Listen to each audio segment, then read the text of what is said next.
All right, noting the time and the presence of a quorum, I'll call tonight's meeting of the Board of Selectmen to order. We will start with citizens' concerns. If there's anybody who'd like to speak to an issue not otherwise on the agenda, you may come up.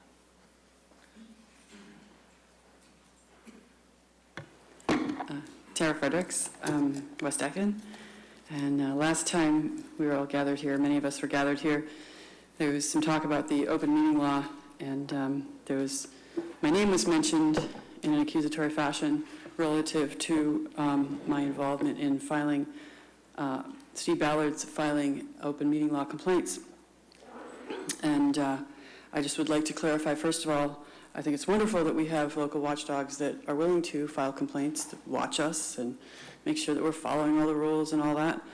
But with respect to that particular incident, I approached the people that in the audience, in the foyer, including John, and asked them, isn't it a violation for Peter Berry to be speaking his opinion in front of a quorum, an unannounced quorum of the selectmen? And this was because I was told when I was a selectman that we couldn't even be in the same room together. And I'm in favor of that, so please don't get me wrong. I'm totally in favor of it, but I was told in no uncertain terms that we were allowed to be in the room, but we weren't allowed to speak our opinion. John said that the rules had been relaxed. I believe that was the phrase that he used. And so that's fine. I don't know that the rules have been relaxed. I didn't know that the rules had been voted on by the legislature or that there had been any specific rulings on that particular issue. But when I got out of that foyer, I called up Steve Ballard and I said, Steve, have the rules been relaxed? And he says, not that I know of. And I proceeded to tell him what I saw, and so then he filed the complaint. So I don't see that as anything that I'm doing that's wrong. It's me exploring what the rules are, given that when I was a selectman, I came here to a public hearing where there's a room packed with people, and I was told to leave the room because there were already 2 selectmen there, and one of them actually called the police, who then came and said they have other things to worry about besides squabbles between selectmen.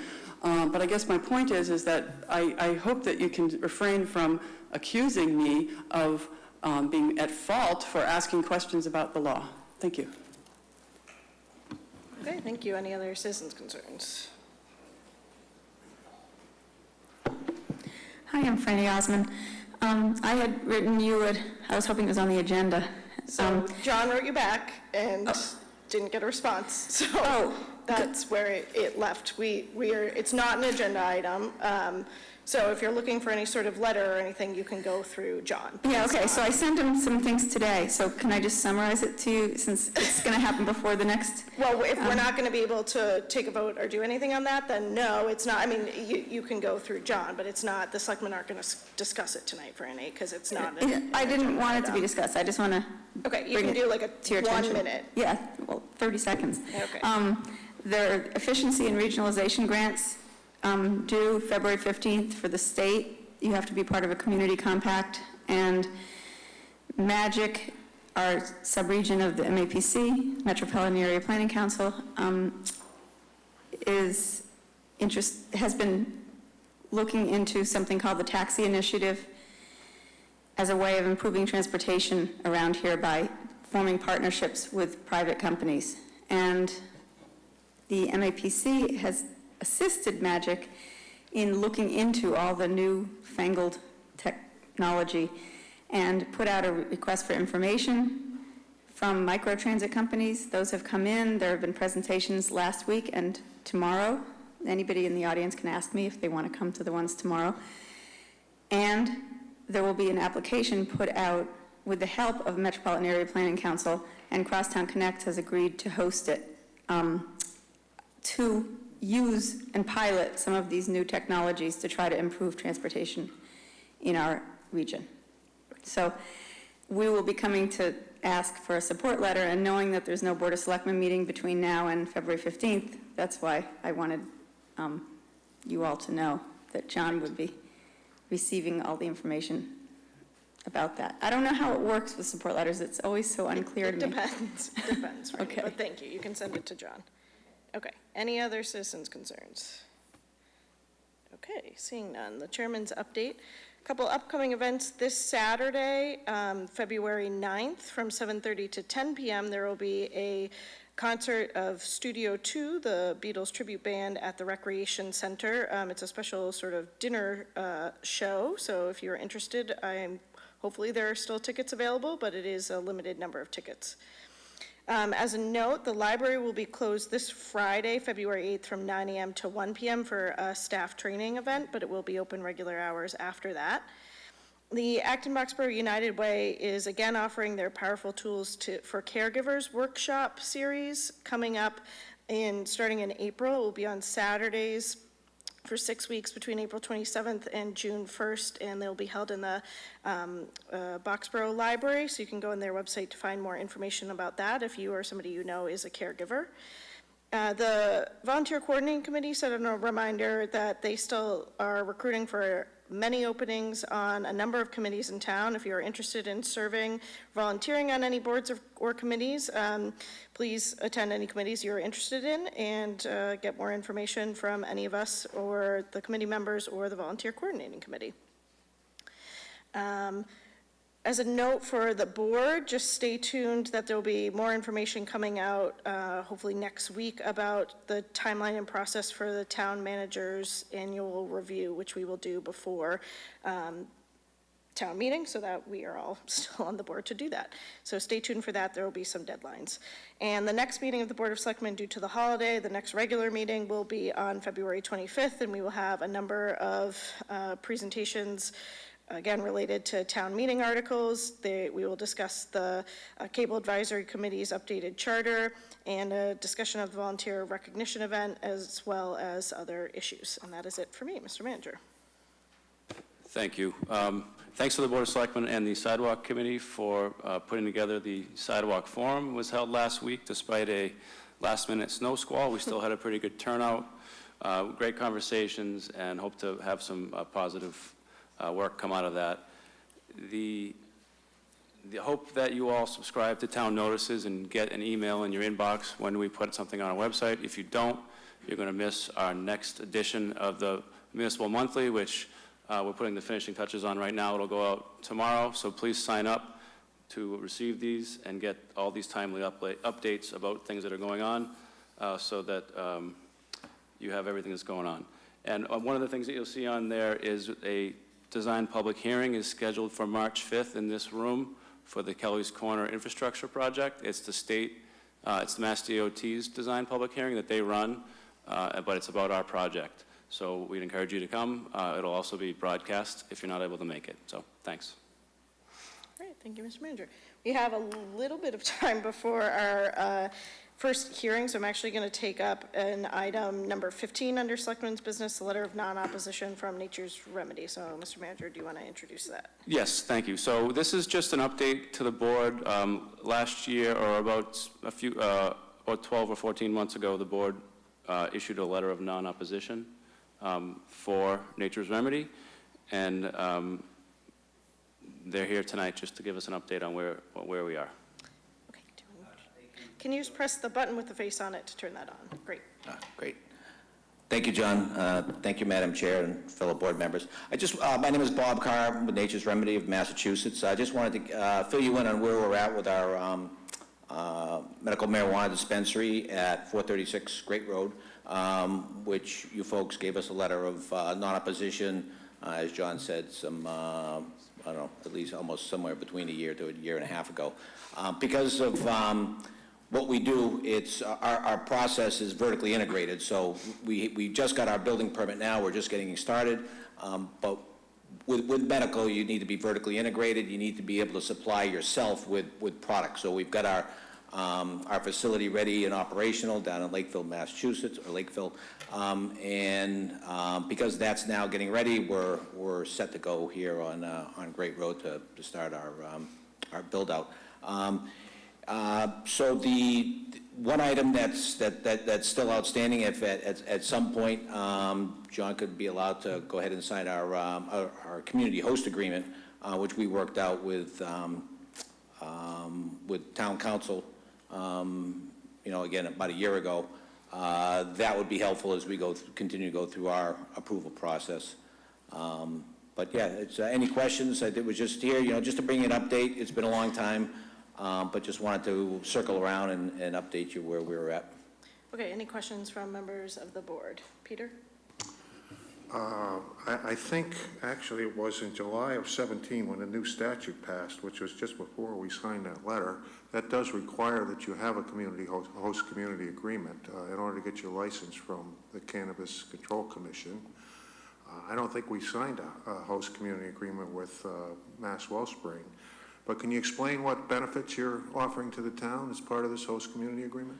I actually have not looked at that community agreement since we hashed it out again, almost a year ago, so I don't have it in front of me. I apologize, but we worked it out then, and it was apparent to us that, it was amenable to all parties. I apologize, I don't recall the specific parts of it, but I think everybody had a chance to opine on that. Town council and town manager's office has reviewed it, and it does mirror what we have with Mass.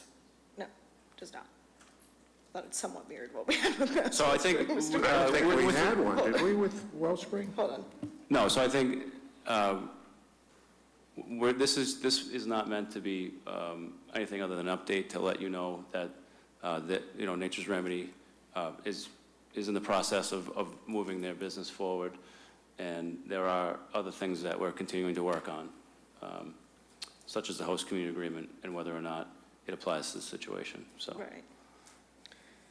I mean, I thought he was asking us to authorize the We're town not manager right to sign now. it. No, we're not Oh, okay. taking any votes tonight. It's an update, and again, we've looked at community host agreements and are figuring out, as John said, whether or not there is one that would be different or not. So, okay, any questions? Otherwise, thank you for the update. Okay, thank you very much, appreciate it. Okay. All right, so it is 7:10, so I will open our first public hearing. Notice is hereby given under Chapter 138 of the General Laws that the Board of Selectmen will hold a hearing in the Francis Faulkner Room in the Acton Town Hall on February 4th, 2019 at 7:10 p.m. on the application of Not Your Average Joe's, Inc. for a change in manager from Doug Gembis to Jose Pena for an all-alcohol license as a common victualler at 305 Main Street, Acton. The application is on file in the Selectmen's office and may be viewed during normal business hours. Is there somebody here? Yes. That's me. Do you want to just, usually we don't have any questions, but you want to just quickly say, are you Jose? I am Jose. I'm the new general manager. I've been there since the Thursday after Thanksgiving. Okay, wonderful. Are there any questions from members of the board? Seeing none, any questions or comments from the audience? Otherwise, can I have a motion? Move to approve the change in general manager. Second. Janet made a motion, Joan seconded. All those in favor, please say aye. Aye. Any opposed? Any abstentions? All right, thank you very much. That was quick and easy. All right. So usually pretty non-controversial. Okay, up next, it's just about 7:15, so I will try to read this one a little bit slower. The Acton Board of Selectmen will hold a public hearing on February 4th, 2019 at 7:15 p.m. in the Francis Faulkner Hearing Room, 204 at the Town Hall, 472 Main Street, Acton, on the application of Orange Door Hospitality LLC located at 248 Arlington Street, Acton, Mass. Under Chapter 140, Section 183A of the Massachusetts General Laws for an entertainment license. The application can be inspected at Town Hall during normal business hours. Is there anybody from Orange Door here?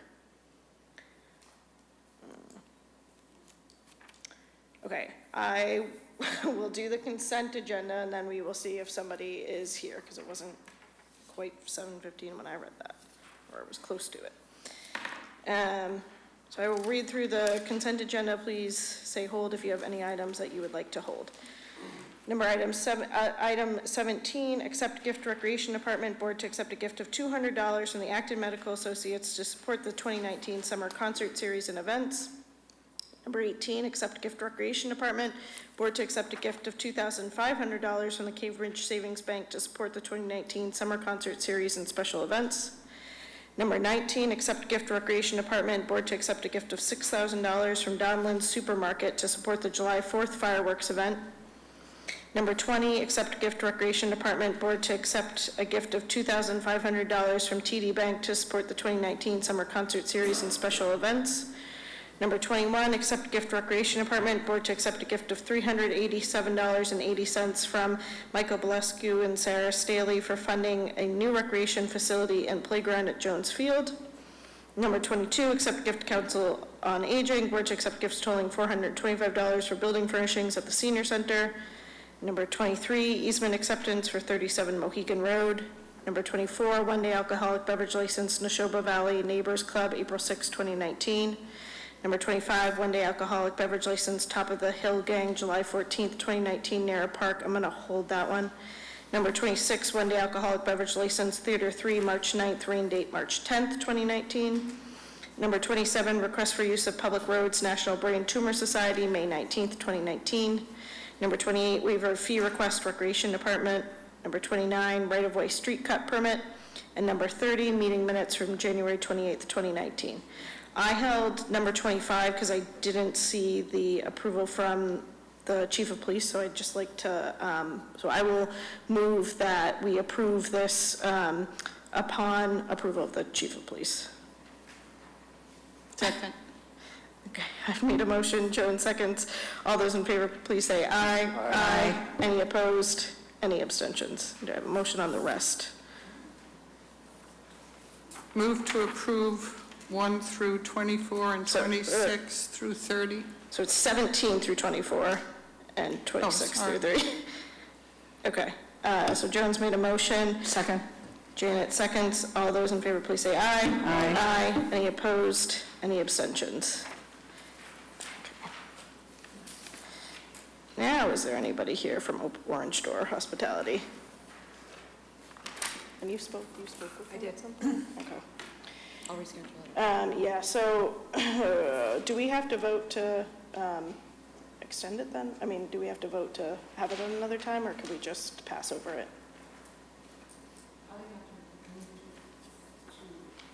To Reschedule. postpone it, yeah. Okay, usually we want somebody to be here for this, and since there's nobody here, then do I have a motion to postpone the hearing to the 25th? Yes. So move. Okay. Second. We'll say for a change that John moved, and Janet second. Okay, any other comments? All those in favor, please say aye. Aye. Any opposed? Any abstentions? Okay, what am I doing? I'm signing these. All right, 7:18. I'm going to read this very slowly because we don't have anything else we could do in 2 minutes. Notice is hereby given under Chapter 138 of Section 12 of the General Laws that the Board of Selectmen will hold a hearing in the Francis Faulkner Room 204 in the Acton Town Hall, 472 Main Street, Acton, on February 4th, 2019 at 7:20 p.m. The application of Twin Seafood LLC for a wine and malt beverage license located at 541 Massachusetts Avenue, Acton, Mass. The application is on file in the Selectman's office and may be viewed during normal working hours. Is there anyone here from Twin Seafood? Yes, okay. And do you want to come up and just explain what your request is for? It's for a beer and wine license. My name's John LeBlando. I'm the owner, operator. I run it with my brother. He runs the store in Concord. And we just want to have a beer and wine license, just to offer it. Right now, we have a carry-in license, and I think that it would be better for the business if we could serve beer and wine. A lot of people that do come into the shop and the restaurant, they want beer and wine, and sometimes they don't bring it with them. So I think offering the service would be a good thing for my customers. Plus, I think it would be good for revenue, too. I think it might add a little revenue. That's not a bad thing. I imagine he wouldn't do it if it didn't. Any questions from members of the board? Janet? Do you have a beer and wine license in Concord, or is that? No, okay. no, we don't, no. And we don't even have a carry-in license in Concord. Okay, but No. at least I see that you've included a copy of your policy with Yep. regard to, I mean, even when people carry in, you have. No, it's basically the same policy. Yeah, Yeah. you have a responsibility Yeah. for monitoring people's consumption of their own alcohol, I guess, so, which is fine. I don't have any other questions. So. Any other questions? Peter? Yeah, you familiar with the TIPS training program at all? That's one thing that a lot of establishments ask their employees to go through. I don't know how. I'm not familiar with it, but I can get up to speed on it. Okay. Yeah. We have seen that with a lot of other applications, and seems to be a decent training program for Okay. employees. Yeah, I can look into that. Okay. Any other questions? My other one was, so you right now, because you have seats inside and outside, you said, will you allow alcohol outside on the patio area, or? Yeah, I mean, that's my intention, yeah, Okay. to have it on the deck. I mean, right now, people will carry in, and if it's a nice night, they'll have a 6-pack of beer out there or a bottle of wine, so. And how do you kind of, so, I mean, you don't do like table service, so anybody that comes up, Yeah. they would have to come up and order from you, so you'd be able to assess at that point Yeah. their kind of Yes, so with sobriety. with the beer and wine license, they're gonna have to come up and show a license, show an ID in order to receive it. Okay, and then will you be giving up the carry-in license? Yeah, I as think well, you have or to. you I think you have to give it up, You yeah. can't have two at once, probably. Yeah, I mean, it would be cool if I could have both, but I don't think you can do that. No, I don't, yeah. I think that's one of the factors. Okay, any other questions? Questions from the audience? Yes, I see somebody, if you don't mind, Oh, just go stepping ahead, aside. Hi, Franny Osmond, West Acton. I just wanted to say that they're a great business to have in West Acton with lots of good spirit and sometimes live music, and it's added a lot to the ambiance of West Acton, so I wanted to support it. They also make a good egg sandwich or even scrambled eggs, however you want, if you go in there and ask John in the morning. Great, okay, good to know. Okay. There's one other thing, too. Sure, do you mind just turning the mic back on? I mean, I'm loud enough anyways, but our hours of operation aren't really late. Like Friday and Saturdays, we pretty much closed up at 9, Right. so it's not like we'd be open real late at night either, so. Yeah, you're not the party spot. Yeah, it's not gonna be that tight. No, I don't think so. so. I usually go to the one in Concord just because it's closest to me, and it's not, Yeah. not what I describe as a party spot. But great food. Thank you. Okay, seeing nobody else, do I have a motion? Move to approve the application of Twin Seafood LLC for a wine and malt beverage license located at 541 Mass Ave, Acton, Massachusetts. Second. Okay, Joan moved, Janet seconded. No, the other. Janet moved, Joan seconded. One time a male member is going to make a motion. All those in favor, please say aye. Aye. Any opposed? Any abstentions? You're going to have to next year. Okay, up next, we are now in Selectmen. Thank you very much. Oh, thank you very much. The Agricultural Working Group presentation. Tina. Madam Chairman, Yes. I'll just introduce Bettina Abe of the Natural Resources Department, has been kind of the staff person who's sort of kept us together. I've been as part of the working group, but Bettina is the one who's been really responsible for putting together the initial slides and has been working on them to truncate them so that this will be a very brief presentation. But if there's a need to fill in, I'm happy to help Bettina out, so.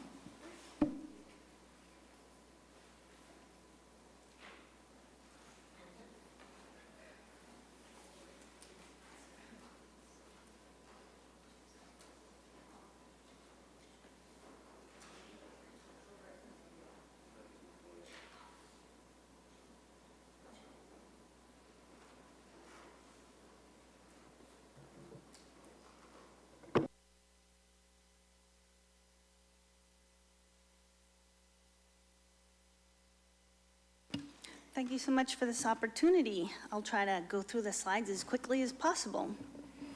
So this group of citizens and one select person and several staff members came together to see if we could have Acton become a right-to-farm community. Sort of our AgCom working group consists of me and Janet and Pat Hearn, who lives in South Acton. He's a small farm owner. Fran Portante works with us in natural resources, and Heidi Porton, who's a farm owner. She owns Cucurbit Farm. And Selby And Deborah Symes, she coordinates the Acton Boxborough Farmers Market, and Tom. And then we've had some assistance from Susan Mitchell-Hart, president of Acton Conservation Trust, and Pete Westover, who runs a company, Conservation Works.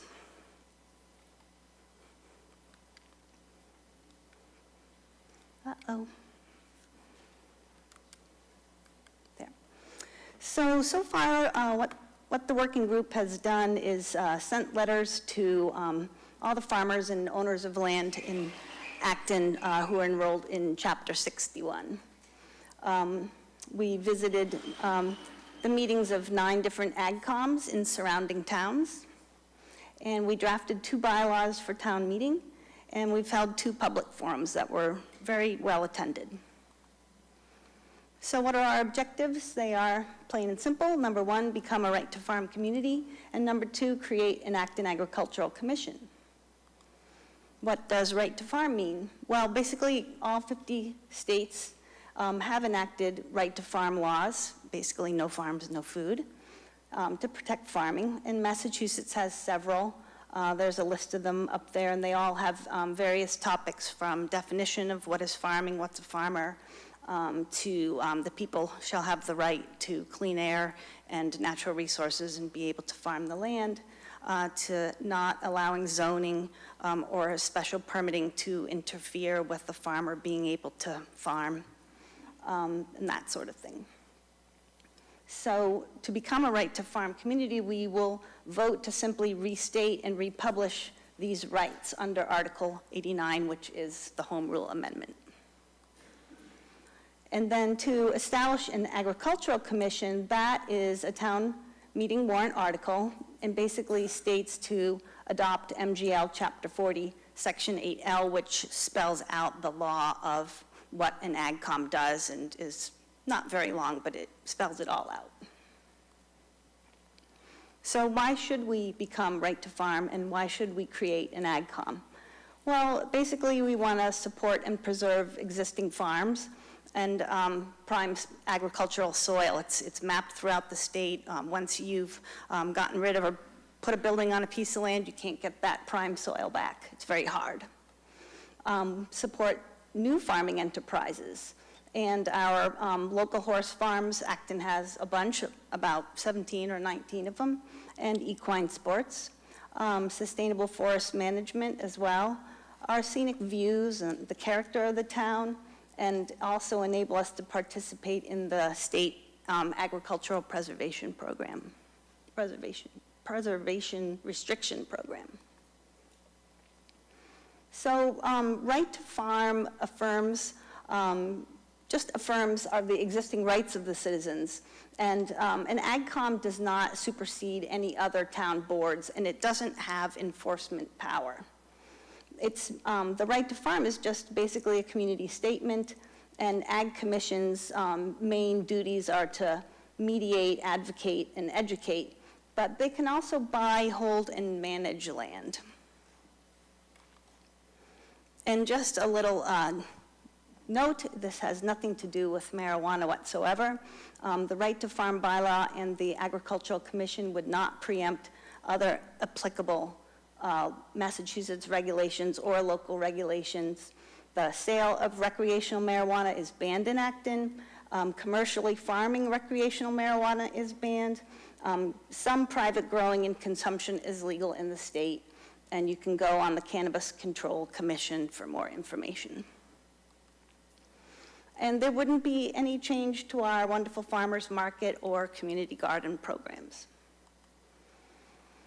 Acton already values its farms and open space. Our open space and rec plan, makes a point of this in several sections. We've talked for quite a while about establishing an Ag Commission. It was attempted back in 2006, but there wasn't, really a lot of momentum, and there weren't that many in the state yet. There's a lot more now. And in the 2020 community plan, it's a major important part of it to preserve and enhance our town character and the rural characteristics and open space and the beautiful buildings and landscapes, and also to ensure environmental sustainability. This map shows you there's quite a lot of communities in Massachusetts who are already right to farm and have AgComs. So last winter, we visited the towns on the left and visited their AgCom meetings. And the priorities that they explained to us were basically for land use and long-range planning, farm awareness, community gardens, conservation support, and farm, neighbor, and town relations. So according to the Massachusetts Agricultural Census of 2012, the average age of farmers was 57.8 years old.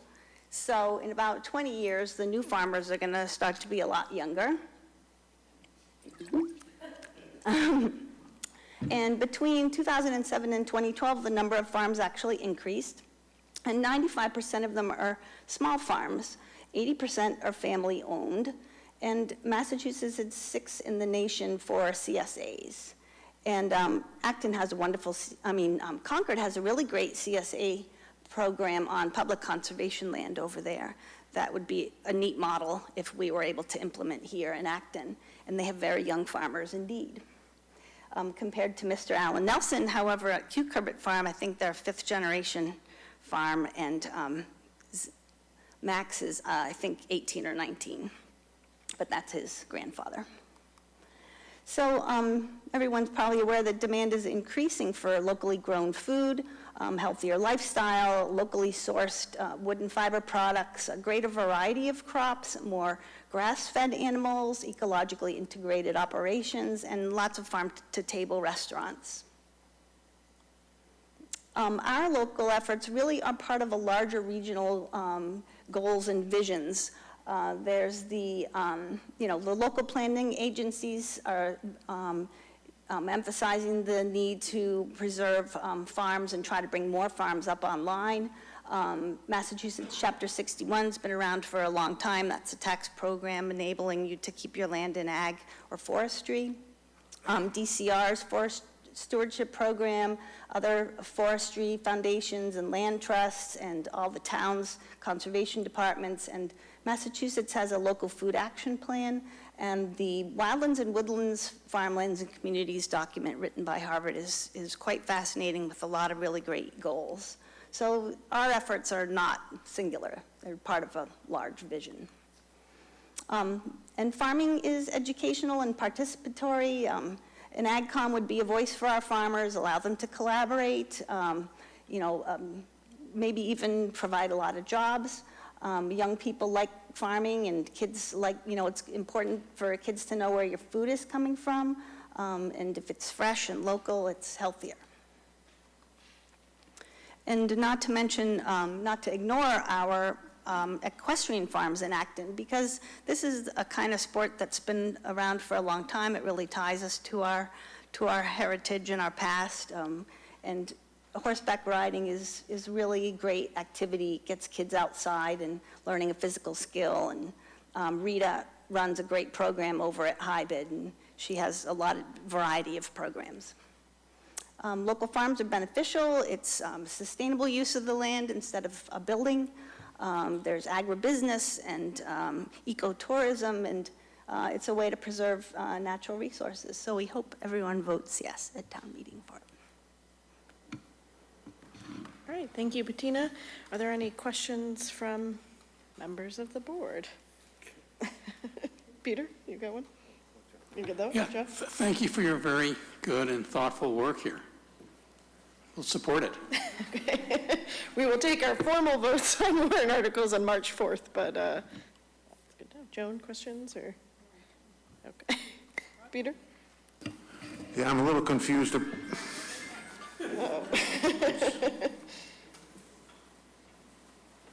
I'm a little confused about the need for a home rule petition. To me, that's usually a new piece of legislation that goes through the legislature. I don't understand why you would do a home rule petition just to restate what already exists, I guess. The home rule was what enabled Article 97. That's not what we have to do. That enables, Article 97 is the amendment that allows us to adopt right to farm. This doesn't have anything to do with home rule amendment. Does that make sense? I thought you said we had to have a home rule. No, I think she said that this would be amending the home rule petition that we already have in place, I guess, and it's, because it's just a bylaw, it's bylaws. Okay. Yeah, and as she said, it's important to understand that the Agricultural Commission is really, it's educational, and it's really to increase the awareness of farming in our midst, and also provide a source of information and possibly, mediation if there are issues that arise. I mean, one of the reasons that a lot of communities have right to farm bylaws is because to deal with potential tensions between, say, new subdivisions and farms that have been in operation for a long time and have funny smells and noises, and that maybe people who have come from the city don't particularly enjoy, but they have to understand that this is part of the landscape, and the farms are there first, and also to encourage new farms to get started. So, but I just want to thank Bettina again for everything she's done to keep our little group kind of moving forward, because you can see we had a very disparate group. I should add that it's Pete, is it Pete? Yeah, he's the person who is associated, Pete Westover. He actually, I think he formerly lived in Acton, and he now lives, he's sort of at a high-level consultant, and he's been very useful in advising us about just how AgComs work and the issues that they grapple with, as well as some of the regulations. So I just wanted to note that he actually is a former Acton resident, which is part of the reason I think he's interested in what's going on here, so.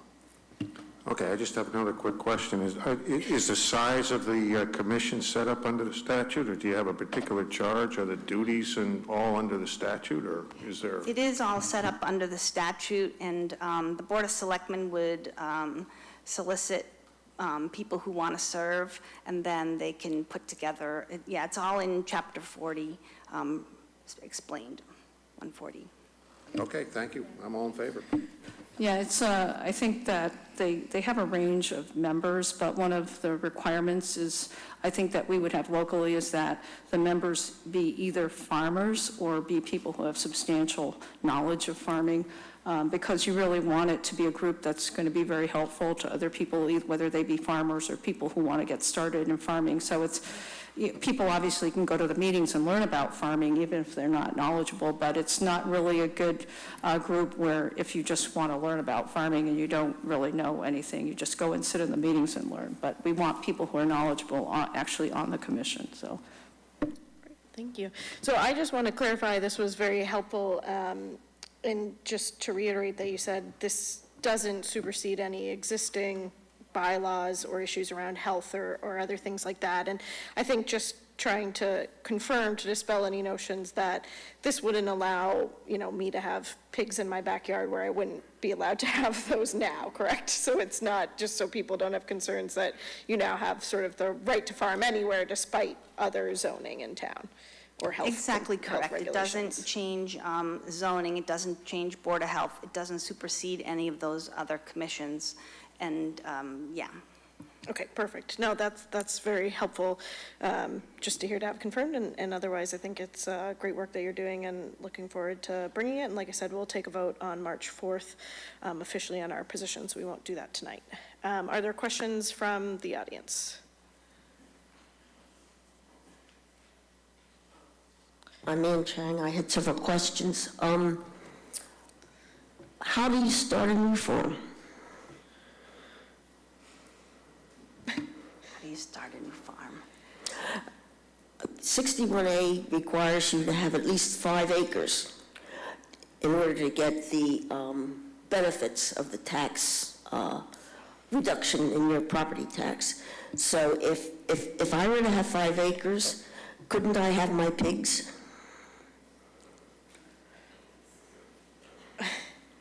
Yeah, how many animals that you can have, and all of the zoning laws and requirements in Acton wouldn't change, and those have been on the books for a long time.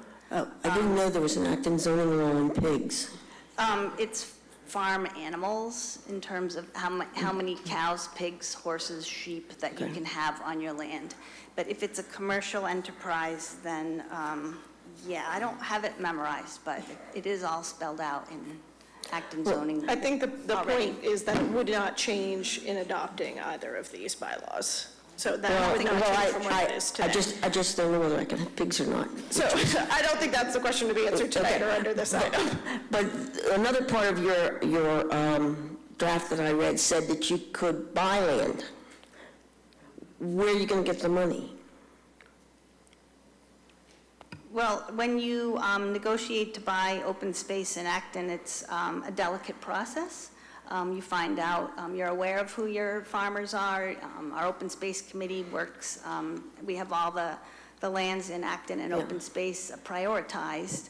And we try to have a relationship with farmers so that they know, if there's a time that comes that they might want to sell their land, that they would come and, talk to us about it and try to find a buyer who would keep the land in farming. We're very fortunate because 2 equestrian farms, large ones, recently turned over in the last year, Liberty Tree Farm in South Acton and Estabrook Farm up on Estabrook Road. And fortunately, they stayed in equine farming. So where you get the money is, You mean you just bring it to town meeting and try to get the money, and will you be doing things, other open spaces other than farms to make them farms?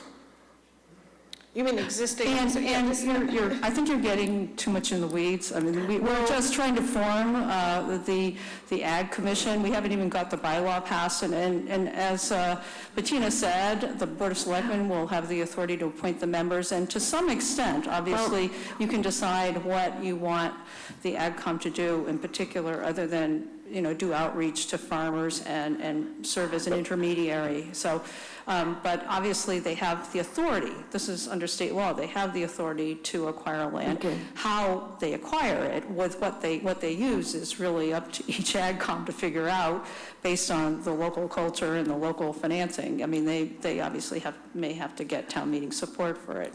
But, and as far as the other question about converting, just acquiring. Anyhow, I'm just saying that it's really very detailed for something that right now is, to begin with, it's not an enforcement agency, it's, But we're going to do a bylaw.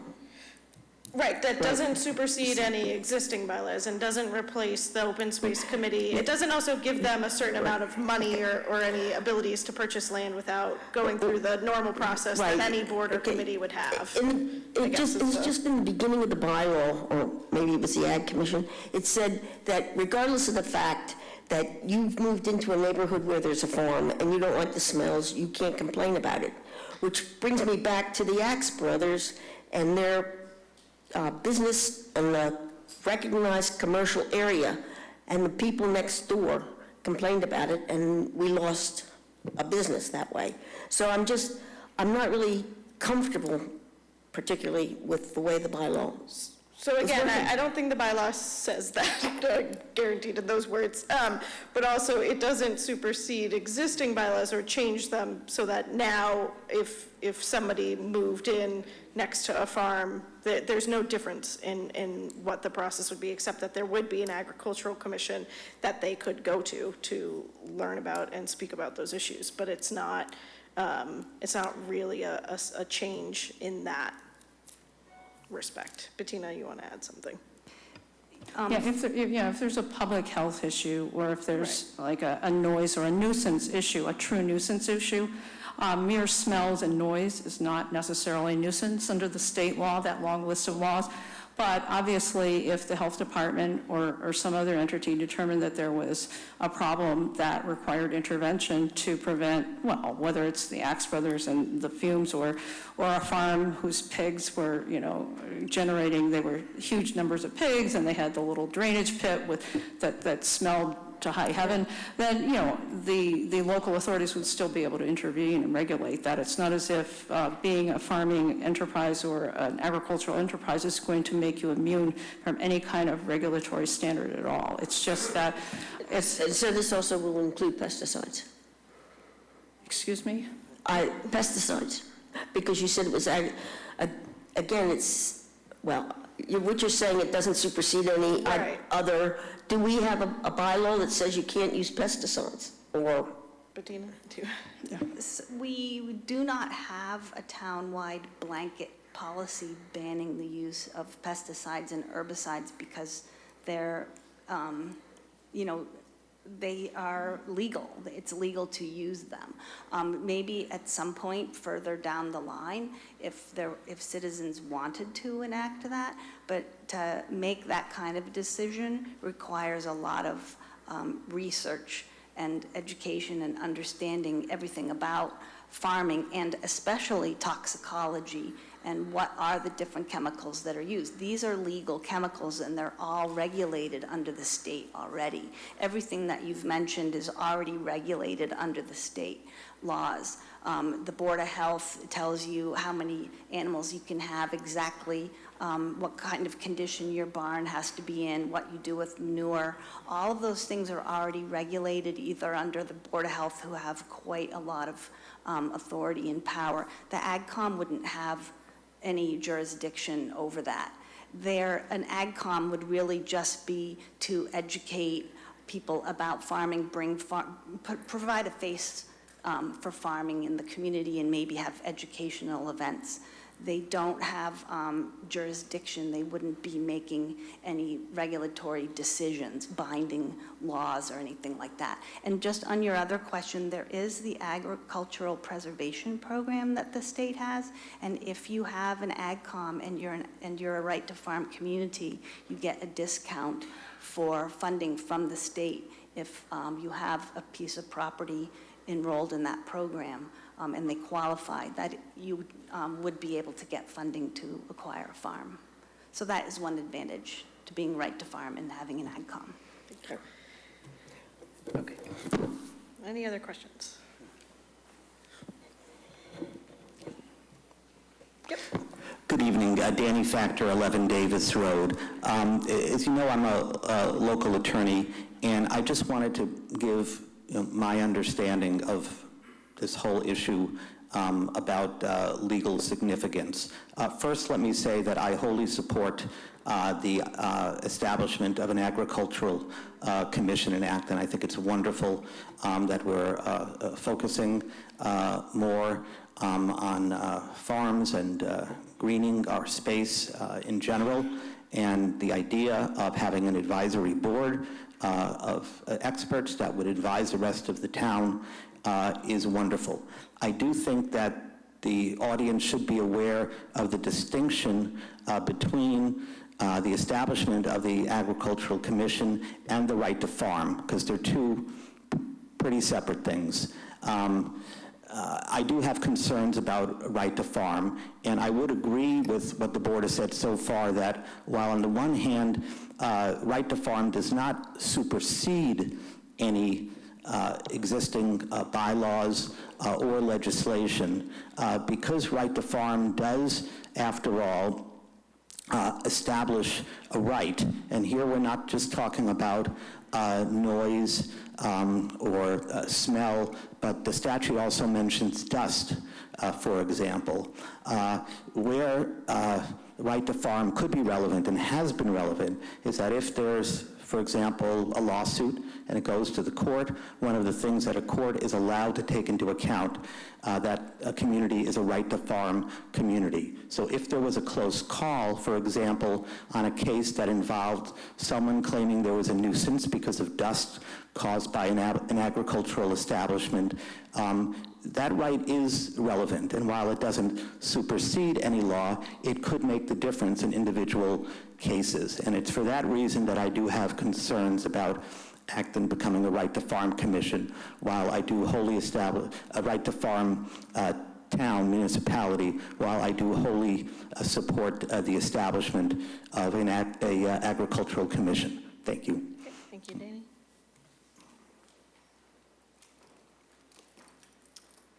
Tara Fredericks, West Acton. I support what I've heard on both sides. I think this is wonderful. I would like to see more staff come forward with efforts that I support. In terms of preservation, we see very little of that being sort of driven forward by staff, at least that I can remember. I have concerns also about the home rule idea, because the concept of home rule is about establishing local law as the authority over perhaps state regulations. So I have concerns about that like if it isn't going to be useful to establish that right to compare or contrast or butt up against state regulations for health, safety, et cetera, then why use it? So the fact that it has to be enacted by town meeting under home rule, to me, says it has a lot of power. So what is that power? I need to understand that, and I will be asking for a written assessment of the ability of this to preempt any health and human rights to clean water, clean air, quiet, et cetera. And if that doesn't happen in writing ahead of time, I'll ask for that at town meeting so that we'll at least have that. I would like a lawyer to state the preemptive rights under law that this would give. I think it's important that when we talk about the right to soil and the health of soil, if we're also giving rights to corporations, whether they're farm or not, to then pollute using Roundup and other chemicals into our water supply, I think that we got to be really careful about that. I have a couple of questions too. There was a mention of, we're talking about amending the current petition, I think I wrote down, that's already in place. So I'm wondering, what petition is that? Tina, can you answer?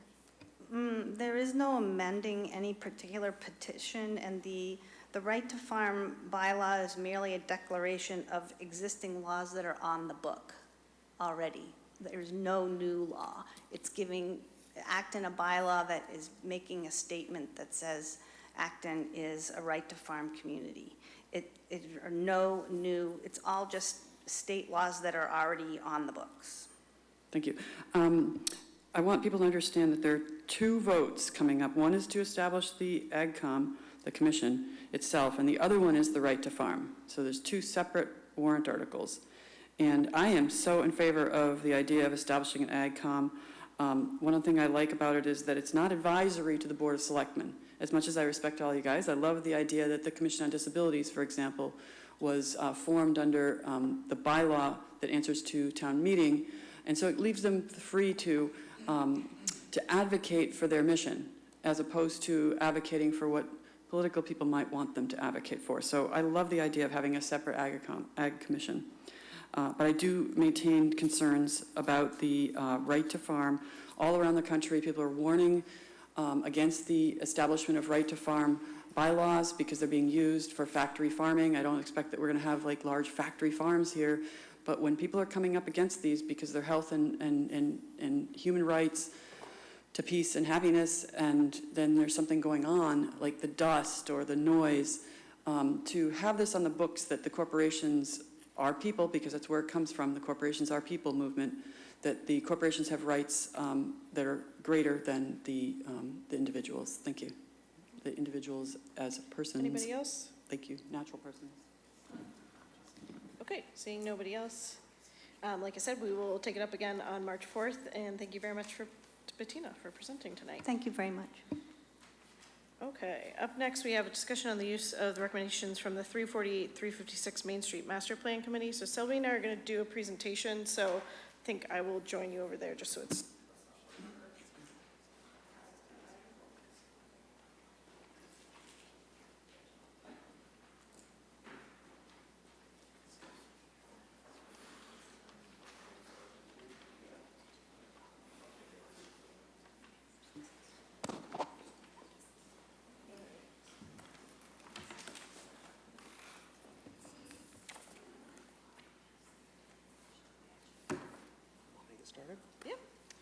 Hello, everybody. My name is Selby. I'm the Land Use and Economic Development Director for the town. And I'm going to help Katie give this presentation. I also staffed this committee that went through this process. So, this is the parcel of land in question. It's right at the intersection of 27 and Route 2. People are familiar with it. Kennedy Landscaping has had a facility there for a number of years. and that's located in the developed portion of the site. So the town voted to acquire this parcel in 2015 to end litigation with Walker Realty, who had proposed a large 20,000 square foot daycare center on the site. Through litigation, we ended up closing on the property and spent $1.8 million to acquire the property. I believe $1.2 million was the assessed value, the appraised value, and the $600,000 was a settlement to the developer. The committee was formed by the Board of Selectmen in August of 2016 and started meeting. The committee was composed of members from the Board of Selectmen, the Finance Committee, the Economic Development Committee, the Green Advisory Board, the Housing Authority, the Acton 2020 Committee, the Historical Commission, and 3 at-large seats. I believe the Open Space Committee originally was offered a seat but chose not to fill that seat because they did not see this parcel offering open space value. The committee began meeting as a group and bantering about different ideas for the property and hired a designer named Dennis Dale to work with the committee to see what some of its ideas would look like on the ground. The committee hosted a public forum in 2017 to show the community some of the ideas that they were looking at. I think these are slides about all of Yeah, this. this is just sort of the whole history. That's right, whole and then history. there's- So at that forum, there were 5 scenarios that were presented to the public. Scenario 1 was as of right, so it's zoned, property is zoned for R2, Residence 2, and with a small 4-lot subdivision, you could easily fit 5 single-family homes on this property. So that was one use that was looked at. Another was multifamily housing with some open space. Another one was townhouse with some kind of market space to keep the existing commercial activity there on the property. Another, scenario number 4 was a boutique inn and restaurant. And then the last scenario, the last idea was to do nothing essentially, just optimize the existing land use, leave Kennedy there, or if they wanted to leave, recruit another landscape type company there, and maybe put in a coffee shop or something and do some sort of additional amenity. So those were the different scenarios that were presented in this room. And we then the committee asked every member who participated in that forum, we gave everybody a dot and we asked them to place the dot on their favored scenario. Not everybody followed directions. Some people cut theirs in half.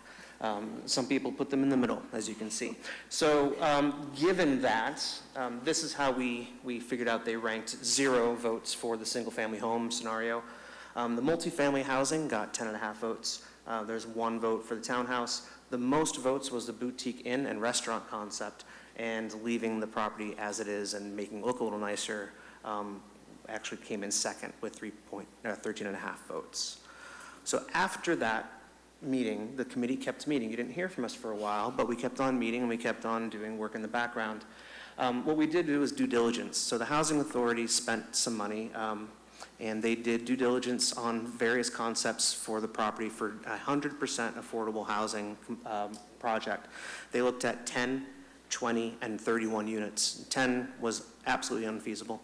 20 was almost feasible. And with 31 units, they felt that they could spend $1 million to acquire the property and do a 31-unit, 100% affordable project.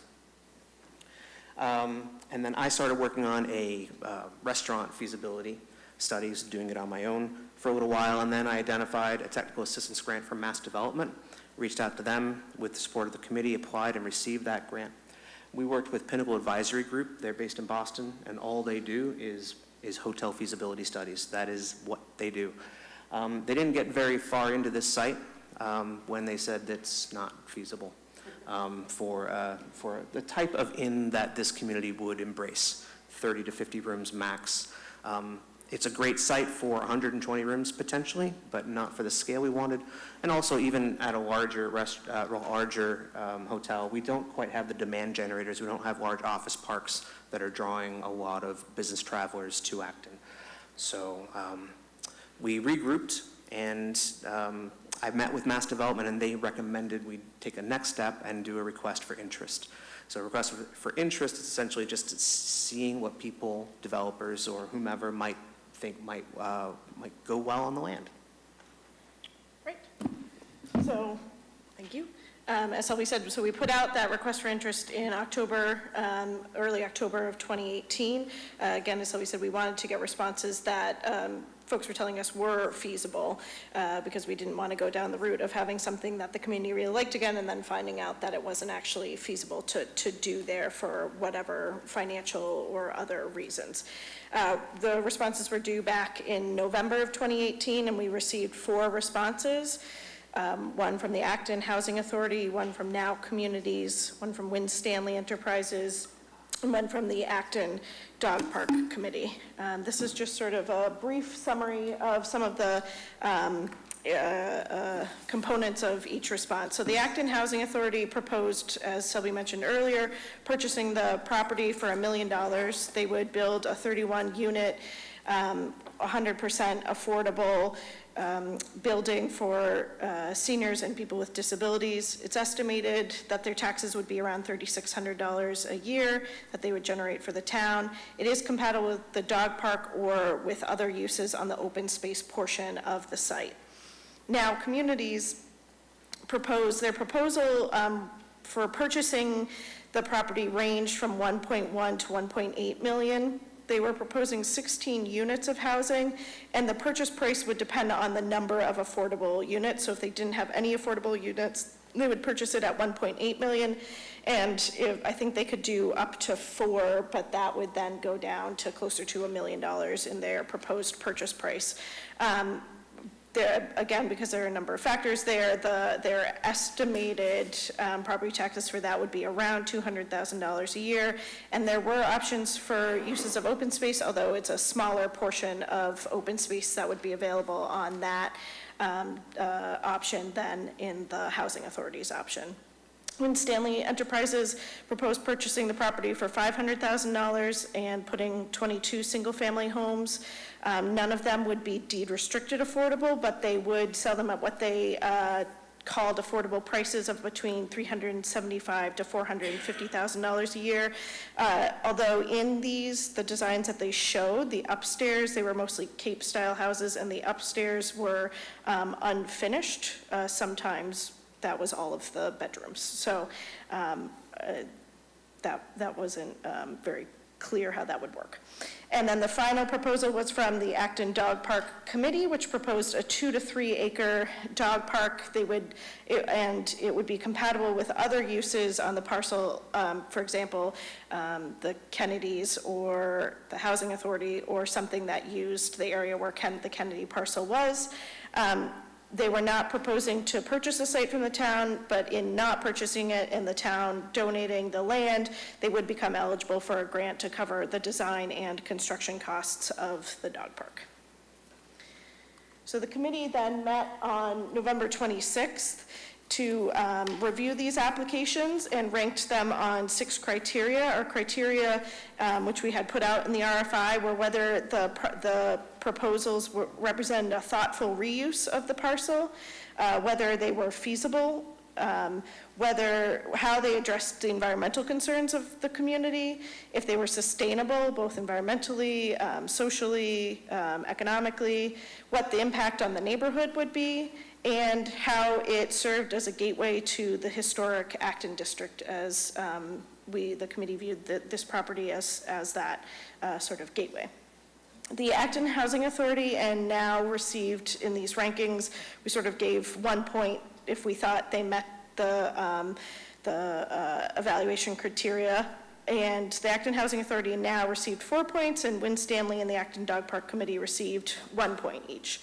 So the committee voted to move forward with 3 options, and we brought those options to a public forum on January 10th.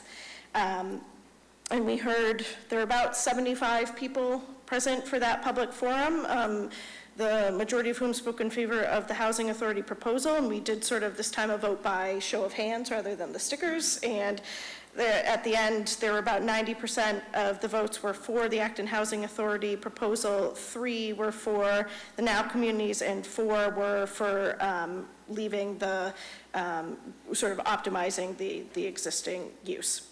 So the committee then met on January 15th to discuss the 3 proposals again and the feedback from the public forum. And after discussion, we took a unanimous vote to recommend the Acton Housing Authority proposal to the Board of Selectmen. So these are just some very preliminary images that were in the Acton Housing Authority's proposal based on their feasibility study that they did, showing the building sort of on the campus. So the side where the building is now is where Kenny's Landscaping is, and then you see that road in the middle, which is Isaac Davis Way, and then to the left of that is the open portion. And this is sort of an image of the building. Again, these would change. They're very preliminary, but the idea was to have a building that was evocative of a country farmhouse or inn or a sort of barn campus. Which I have. Okay, so the Acton Housing Authority proposal in more detail proposes, again, 31 affordable rental units, 27 of which would be 1 bedroom and 4 of which would be 2 bedroom. This meets a need in town as there are currently 200 people on the Acton Housing Authority's wait list for the 91 elderly units that the Housing Authority manages, and 88 of those on the wait list are people that currently live in Acton, and I believe it's about a 5-year or more waiting list once you get your name on it. And again, the Acton Housing Authority did complete a feasibility study to show that the proposal both works on the site and is financially feasible.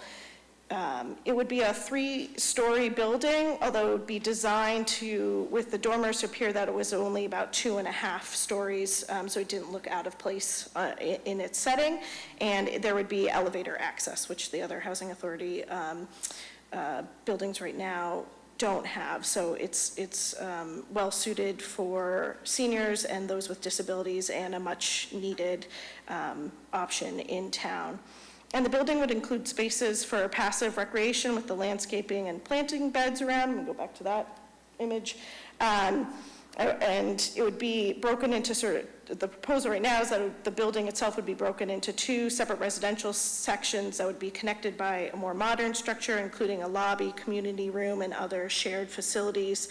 That would allow places for residents to gather, and the Housing Authority would continue their partnerships with the Council on Aging, the Veteran Services, Acton Nursing Services in town, as well as Minuteman Senior Services to provide resources and services to the residents in this facility.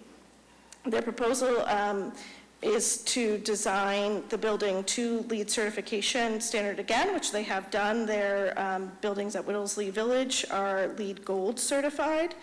Their project plan estimates about 53 months to occupancy, but that varies based on the availability of public financing that they would use.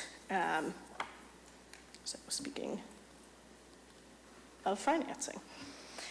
So the estimated cost for the entire project is around $14,843,105, which is about $479,000 per unit. This includes the $1 million purchase price for the land acquisition. It includes about $9.75 million for construction costs, $2.6 million in soft costs, and $1.5 million for fees and reserves. And the way that they would finance this includes a number of sources, but essentially breaks down into $10.6 million in the sale of federal and state low-income housing tax credits. The majority of that is federal tax credits. $1 million from the Affordable Housing Trust Fund, which actually, I may have misstated this here. I'll get it right for town meeting that. I don't know if all of the 2.2 million is state programs or not, but it's 1 million from the Affordable Housing Trust Fund, 750,000 from the Housing Stabilization Fund, and $480,000 from the State Home Fund allocations. They would also apply for $500,000 from the Acton Community Preservation Committee to satisfy the local contribution requirements of these kinds of financing agreements, and they would take out a $1.475 million 40-year mortgage. So the ongoing costs, they estimate the annual revenue around $409,000, or about $13,000 per unit per year. The operating costs are estimated around $10,000 per unit per year, or about $317,000 annually, which leaves $92,000, which was more than enough to cover the debt service for the mortgage that I mentioned earlier, and would leave funding to help with other upkeep as well. So the Main Street, the 348, 364 Main Street Master Planning Committee, as I noted earlier, unanimously recommends to the Board of Selectmen that we dispose of the property for the uses outlined in the Acton Housing Authority's proposal through the appropriate means of town meeting vote, whatever that ends up being an RFP or an MOA with the HA. We'll work that out with staff and council's office. The committee also discussed a number of elements that they thought should be included in whatever that agreement with the Acton Housing Authority ends up being, so that the town and the Board of Selectmen can sort of maintain some control over the project going forward. As we noted, when we purchased the property, that was one of the benefits of purchasing the property, is that we get to decide what happens there. And so part of that is also making sure that after even we've selected the use, we have some control over what the ultimate design and other aspects are. So those elements that we voted on were that the unit should be for both seniors and adults with disabilities, that the Board of Selectmen should maintain authority over that open space parcel, which would be used for septic, which is why it's open, and then could have other uses on top of that in the future. But we thought that the Board of Selectmen should have the authority to approve or deny what that ultimate use is, and those kind of decisions would be separated from this decision of allowing the housing authority there. So we would have a discussion and vote on that in the future. We believe the Housing Authority should consult with the Design Review Board on the design of the building, and that they should design in a way that echoes Acton's colonial history, again, so it serves as the sort of gateway to our historic center. We also recommend that we include, that the site includes pedestrian accessibility, both to the property and then also within the property, so that people have spaces to walk around inside of it as well. And that the Housing Authority should seek from the state the highest level of preference that they are allowed to give to Acton residents who want to live in this building. And that the developer should design the building to LEED Gold standard and net zero readiness, with an emphasis on electric heating and cooling, so not using natural gas. And again, we said design to that because a lot of these are certification programs, and if you're off by one small thing here or there, you might not actually be certified even though you've met most of the criteria. And then our final portion of the recommendation is that the committee recommends that the Board of Selectmen vote to disband the committee upon acceptance of this report. However, we did receive an open meeting law complaint, so the committee is going to have to meet one more time. So I'm amending the recommendation to be that we disband the committee after the committee meets to respond to any open meeting law complaints. And that is our recommendation. So I will start with questions. I'm going to move back over to my other seat, gather up all my stuff. And I'll start with questions from members of the board. Yeah, I missed the meeting, and I saw the plans, and I thought of the options that were, I was one of the people who wanted the boutique hotel and was disappointed that it wasn't going to work out, because I really wanted to have something generating property tax revenue for the town. But looking at the options that remained, I thought that placement on that site, which is not huge, with that those limitations, I thought that the Acton Housing Authority proposal made sense. I assume, well, Kelly certainly knows about Benfield Farms in Carlisle on South Street. If people don't know that, it is Carlisle's Housing Authority's answer to very beautiful. I mean, a beautiful facility. It's low-income housing. It fits right in. You wouldn't even know that it is low-income, moderate-income housing because it's just so beautifully designed. It has a silo-like thing on one end, which is, and beautiful views from all sides. So I'm hoping that this, assuming this moves forward, gets similar treatment. I'm sure the Design Review Board will offer its comments about it, and they'll be very helpful. I had a question. I'm a little bit confused about what the cost to the facility of taxes it would be, because on this slide, it looked like it's $3630 in taxes, $3,000.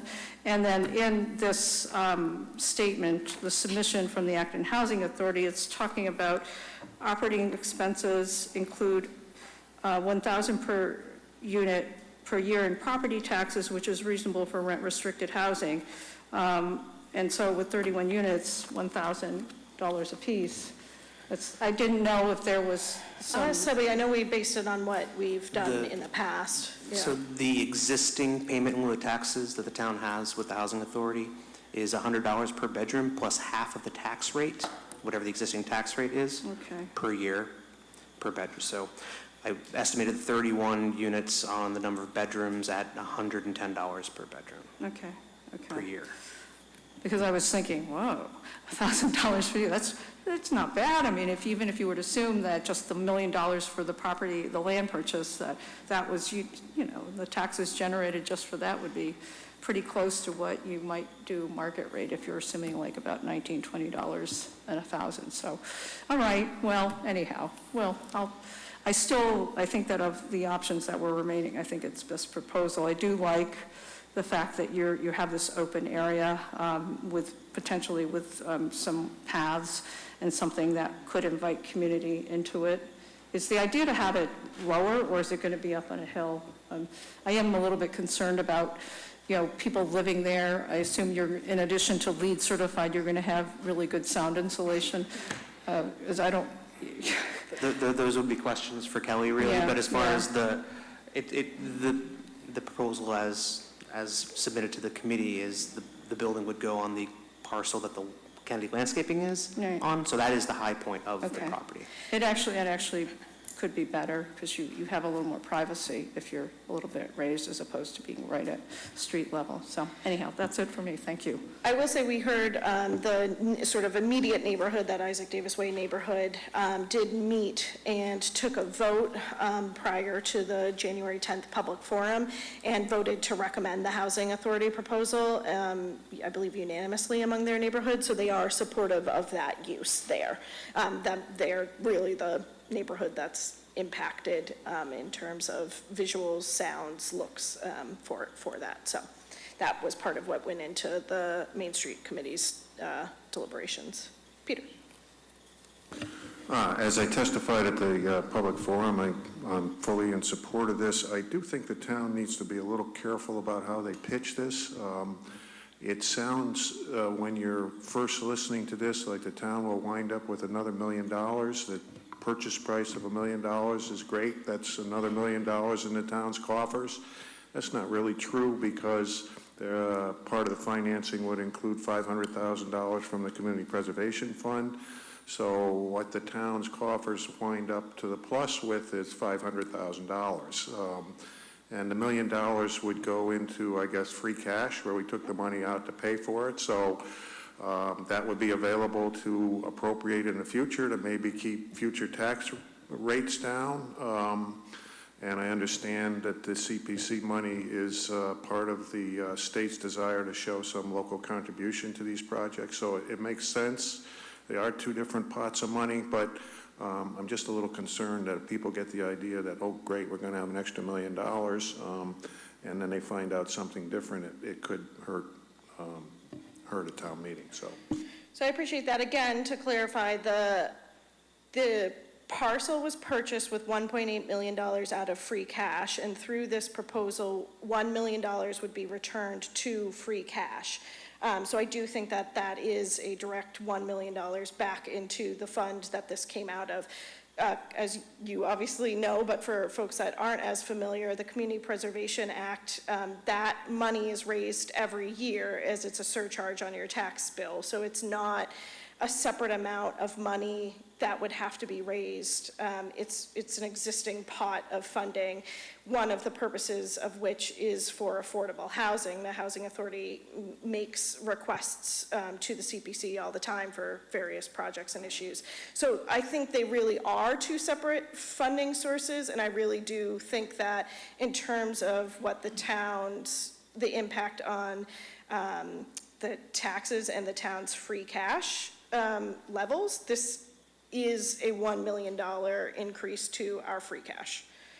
Whether that $500,000, which is for the whole, $14.8 million project, comes from CPA, it is a $1 million contribution to our general fund. Yeah, and I agree with all that, and certainly should be part of the overall initiative to get town meeting to approve this. And the only other thing is, obviously, you can't commit CPC money until you actually file an application and the CPC votes to recommend that town meeting appropriate the money. So I'm assuming, having been on the CPC for many years, that this would be received favorably. You can't ever guarantee that. So I understand this is just an initial proposal, and if all the money doesn't come together, then have to find other ways to fund it. But for a project this large, $500,000, I assume the CPC would look to have to spread that over a couple of years, so it doesn't deplete the CPC accounts that obviously have a lot of other projects that are demanding. So, sure. Thank you, Peter. Joan or John? John? Just to pick up on the purchase point, I know Selby touched on it. Our purchase of the property was the result of a very contested piece of litigation where an aggressive and rather litigious developer wanted to build a daycare center on the Main Street site, which met with universal public opposition. And the matter went to trial in the land court.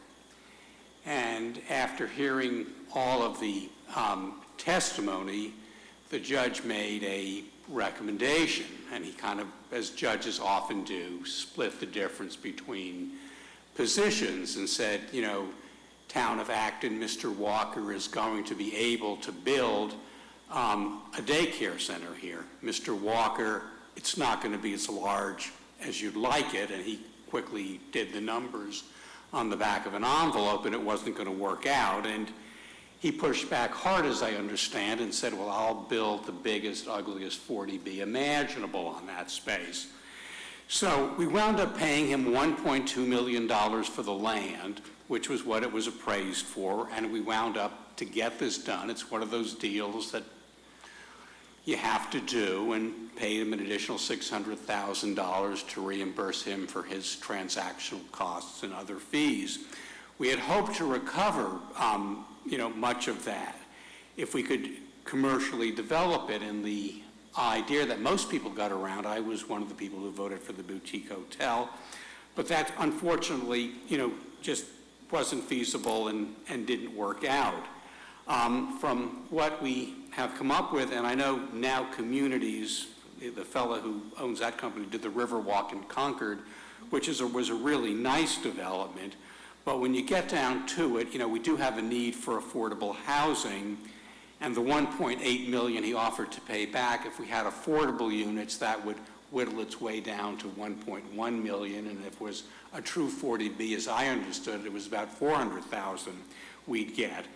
I agree with Katie's assessment that the town, through a combination of purchase price and CPA funds, our free cash account will be reimbursed $1 million. Our purchase of 1.8 came out of free cash, so we are getting $1 million back.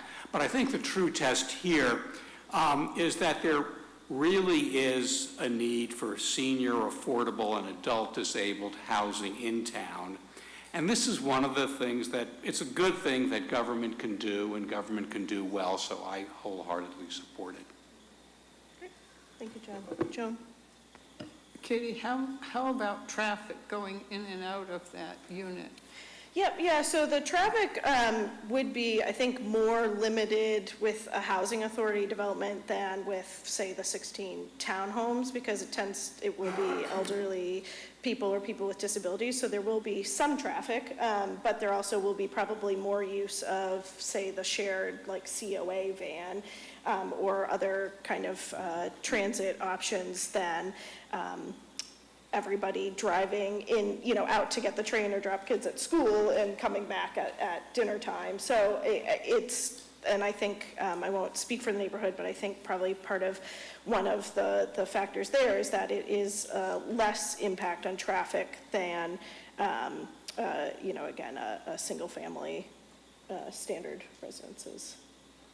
But we didn't do a specific traffic analysis of the option. Okay, so before I open it to the public, I do want to just take a second to thank the members of this committee. Again, we've been meeting since August of 2016. I think our charge, said that we would make a recommendation back to the Board of Selectmen within 1 year, but as these things do, they take longer than originally thought. So here we are 2.5 years later. But I do want to thank the members of the committee. So representing the Finance Committee was Mike Majors. Representing the Economic Development Committee was Doug Tyndall. He had to step down when he stepped off of the EDC in the spring of 2017. Representing the Green Advisory Board was Cameron Cousins. Representing the Acton Housing Authority was Ryan Betez. Representing Acton 2020 Committee was Patricia McKnight, who also stepped down in 2017, and then Ben Blumenthal. Representing the Historical Commission was Doug Herrick, and then we had 3 at-large members, David Brown, Ann Ching, and Bill Mullen. And again, I just want to thank all of them for their efforts on this and for sticking it through for much longer than the 1-year commitment that I originally sold to them. So with that, I will open it up to the public for comment or questions. The microphone's on. Yep. I'm a little short. Yeah, you can just move it down. Hello, my name is Shauna Wilkinson. I'm a resident of Acton, and I also was a special education teacher in Acton Boxborough for approximately 18 years. I'm also mostly blind. I forgot my cane, my bad. I want to thank the committee for serving on behalf of the residents and the needs of our town. I just, first off, want to make sure that I heard correctly. When you were talking about affordable housing,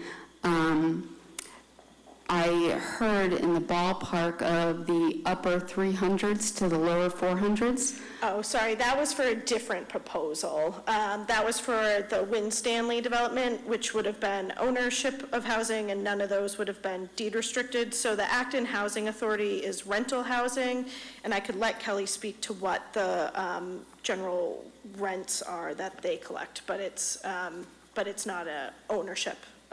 So that number was for a different proposal that we are not recommending. Okay, so is it correct to assume that the affordable housing rentals would be significantly lower than the numbers that I just stated? Yes, again, Okay. I can let Kelly. All right, so I just want to make sure I was clear on that. And thank you. There was obviously a lot of work done outside of this board process on this project. We have a wonderful Commission on Disabilities that have been great for me. So I am a disabled adult in this town. I wasn't aware of a lot of this, and I'm a little bit new to town meetings, so please forgive me if I sound a bit naive. But I had, I guess I needed clarification on 2 things. One, what was the process before you came up with these 6 and then narrowed down to 3 options? What was the process in terms of gathering community input before you came up with these established scenarios? And then moving forward, since it doesn't sound like it's quite finished, I'm not quite sure, but if it's not, is there any opportunity in the near future for community input in a project such as this, especially, relative to me, this directly impacts me as a disabled registered voter and citizen and lover of the town of Acton. So I guess I would like clarification on that, and Sure. that's it. Sure. So the public process, again, the Selectmen formed a committee, and we formed it with members from committees representing different committees and the public representing different viewpoints, with the idea that the committee would discuss ideas and put together some options, which is what we did. And again, worked with that designer, Dale Designs that Selby mentioned, and then brought those 6 options that we thought represented a variety of uses that the committee and the community would support to the first public forum. We did ask for feedback on, other options, but people, I think felt that those 6 covered a lot of different scenarios. And then Was that based upon the show of hands at that meeting, based upon the 6 proposals?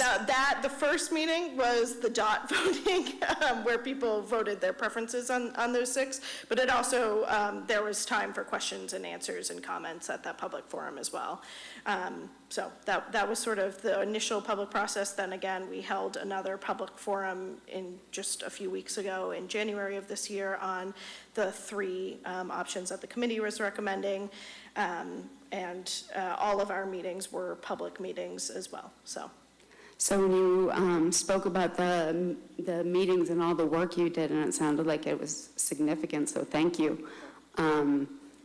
Were there any residents that, aren't committee members or whatever, that were representatives while you were, coming up with these 6 options and then narrowing them to 3? So we had 3 members who were at-large members, so they didn't represent any committees. And then I had occasional emails, or I think neighbors attended a few meetings, but I wouldn't say we received significant feedback. We mostly received feedback through the public forum process. But again, we felt we had put together a committee that represented a wide range of views and ideas, and that was the purpose of the committee. And then to your second point about our question around what are the next steps or ways people stay involved. So the next step is that tonight we're asking the Board of Selectmen to hopefully recommend to adopt our recommendation, and then we will bring a warrant article to town meeting related to the disposition of this property for the purpose outlined in the Acton Housing Authority proposal. And then at that point, I'm sure the Acton Housing Authority will have a process that they go through for developing and designing the building and the project itself. And they also host, their meetings are also open meetings. And again, one of the recommendations is that they have to attend and coordinate with the Design Review Board, which is a committee in town, which also has open meetings. Okay, thank you. So when you're talking about that, and obviously you know way more than I do about the process. If there were community members that wanted to provide input, what would be the most efficient and/or appropriate way to get their input into to you? Sure. Before the next time you discuss this? Is the input around how you want the building to look? Because then that would be, I would say, after town meeting. If town meeting has supported this option, then that would be through emails to the Acton Housing Authority. If it's comments on the current proposal, we're hopefully voting on it tonight. So I think speaking here, and otherwise, again, we'll be taking it to town meeting. We'll be voting our recommendations on articles on March 4th, so you could send emails to the Board of Selectmen prior to that and then attend town meeting, which starts Monday, April 1st. Okay, thank you very much. No problem, thank you.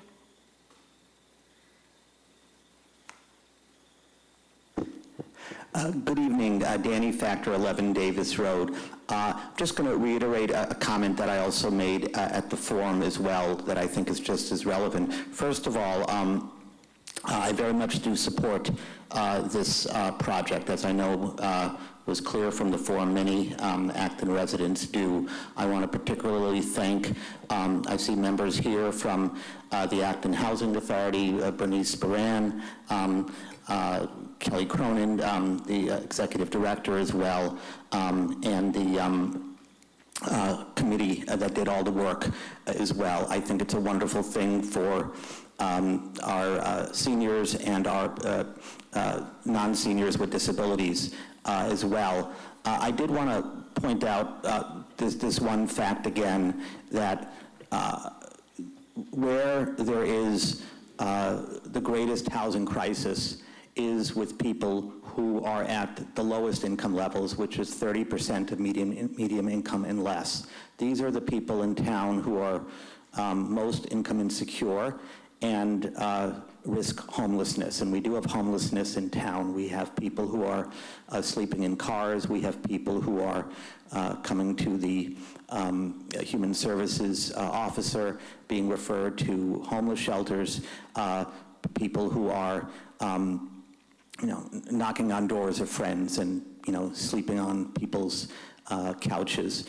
That's not to say that people who are at higher income levels don't deserve a right to housing as well. Housing is a human right after all. Every single person deserves the dignity of having housing. As far as this particular project, I do think it's a step in the right direction. I do support voting for it. It should be noted, however, that my understanding, at least the last conversation I had with Kelly Cronin, unless it's changed, that I may be off by 1 or 2, but out of the 31 apartments, I believe that around 8 of them are going to be for people 30% of medium income or less. The other apartments are roughly going to be for people of 60% of medium income or less. My understanding is that the property owner may have some discretion to lower that amount, but the town really won't have control over that. So I think this is a step in the right direction. I think it should be supported, but I think our town also has to do better in serving the most vulnerable segment of our population. Thank you very much. Thank you, Danny. Hi, Bob Van Meter, 2 Half Moon Hill. I serve as chair of a citizen group, Housing for All, and we are strongly in support of this proposal. I want to thank the 348-364 Master Plan Committee for their work and the chair, and I urge the selectmen to advance this proposal. Thank you. Thank you, Bob. I will be most excited to never have to say the name of that committee again, as it is a math. Yeah, exactly. Franny. Hi, Franny Osmond, 16 Half Moon Hill. I'm very much in support. I just know a lot of people through my transportation and my Commission on Disability work that live in, say, Windsor Green or Sachem Way, and I find sometimes in Windsor Green there aren't enough units that are accessible, that are easy. There are second floor apartments and people need something accessible. And the design of that neighborhood is just so pleasant. There's a community room and there's ways you can walk around. It's just a very nice design, and I like that you're including pedestrian space, and I just think it will be a need filled, not completely, obviously, with 200 people on the waiting list, but it's a start, and it's wonderful, so vote for it. Thanks. Okay, yeah, Kelly, did you want to add anything? Hi, Kelly Cronin, Executive Director, Acton Housing Authority. Just want to respond to a couple of questions that were raised and thank the committee and Katie for your leadership on that committee. The Housing Authority recently did a 12-unit mixed finance development on Sachem Way, and based on the funders, half were supposed to go to people under 50% of median income, and half went to people under 30% of median income. That was a requirement of the funding. But they didn't restrict the 50%, so it just had to be under 50%. So we ended up serving 3/4 of the families that we housed were under 30% of median income. So when the funders say some of the units are set aside for people at 60% and under, it just means that they have to be under 60%. It doesn't mean that they're necessarily going to be at 60%. So for these units, it's mixed for people under 30% and people under 60%. And we won't know until we apply for the financing what the specific requirements at that time are, because the state and Mass Housing Partnership does change their priorities and preferences from time to time. Around the design issues, if the Housing Authority ends up being able to develop their part of our design process that's set by statute, is that we put together a design committee. And when we developed Whittlesey Village, that was members of the neighborhood who lived next to Sachem Way, residents of Sachem Way, so residents. So for us, it would be seniors or disabled folks who lived in our housing now. Business people from the community who had some expertise on design and real estate. And then that group holds community meetings where we get input on what the design should look like. I mean, our goal is for the design to look like an inn-type structure, since that seems to be something that people in the community have identified they'd really like to see it be. And the neighbors have told us they like that design. So we would have a process, there'd be input into that process. That committee would actually interview the architects. And when we hire the architect, we'll have another community process, which is how we did it at Whittlesey Village, where they have a charrette and they gather input and provide different designs for people to look at based on what the costs, et cetera, are. So, Great, thank you for clarifying that, Kelly. Linda Chance, 22 Kinsley Road. I just wanted to mention two things that I think are very important to have for senior housing. And one you've already incorporated, that it's an elevator. But I think that you really need to think about underground or some kind of garage parking for people, because I think that it's, in our climate, it's very difficult for people if they have to park their cars outside and carry their bags from there and clean their cars off and that sort of thing. So I think it's something worth really looking into. Thank you. Okay, seeing nobody else, any other questions from members of the board? And otherwise, I will make a motion. Okay, so I am going to move that the Board of Selectmen accept the recommendation of the Main Street Master Planning Committee to dispose of the 348-364 Main Street parcel for the use outlined in the Acton Housing Authority, and to recommend the elements outlined in the memo from the committee be included in any resulting agreement with the Housing Authority. Second. Okay, so Katie made a motion, we'll say Joan seconded. Any other discussion? All those in favor, please say aye. Aye. Any opposed? Any abstentions? Okay, thank you very much, and thank you again very much to the committee who worked for a very long time on this. Again, we'll be back with an actual town meeting warrant article related to this for a recommendation on March 4th. On behalf of Bob Whittlesey, our chair, who is also here, and the board, thank you very, very much for the support, first of all, of course, of the committee, but also of the board. Thank you, Bernice. Okay. So we are now moving into the next sort of items for discussion are the citizens petitions that we received for town meeting. I've asked people to, the petitioners, to give about a 2 to 3 minute explanation of their request. This is a time that the board or members of the public can ask questions. And again, we will be voting our recommendations on March 4th, so we won't be voting those now, but it's just an opportunity to get information. So the first one up is the citizens petition on the building moratorium. It's Tara Fredericks, West Acton. And something was brought to my attention that I didn't realize. The people here for the Kmart property, it's my understanding they have children.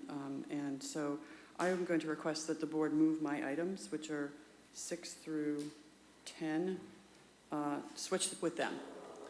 Okay, we also have a couple high school students here as well for another issue, so I'm happy to move 6 through 10 to the bottom, but I am then going to do it in the order that it is listed. So the next one up would be the citizens petitions related to accessory apartments. So who is here for that?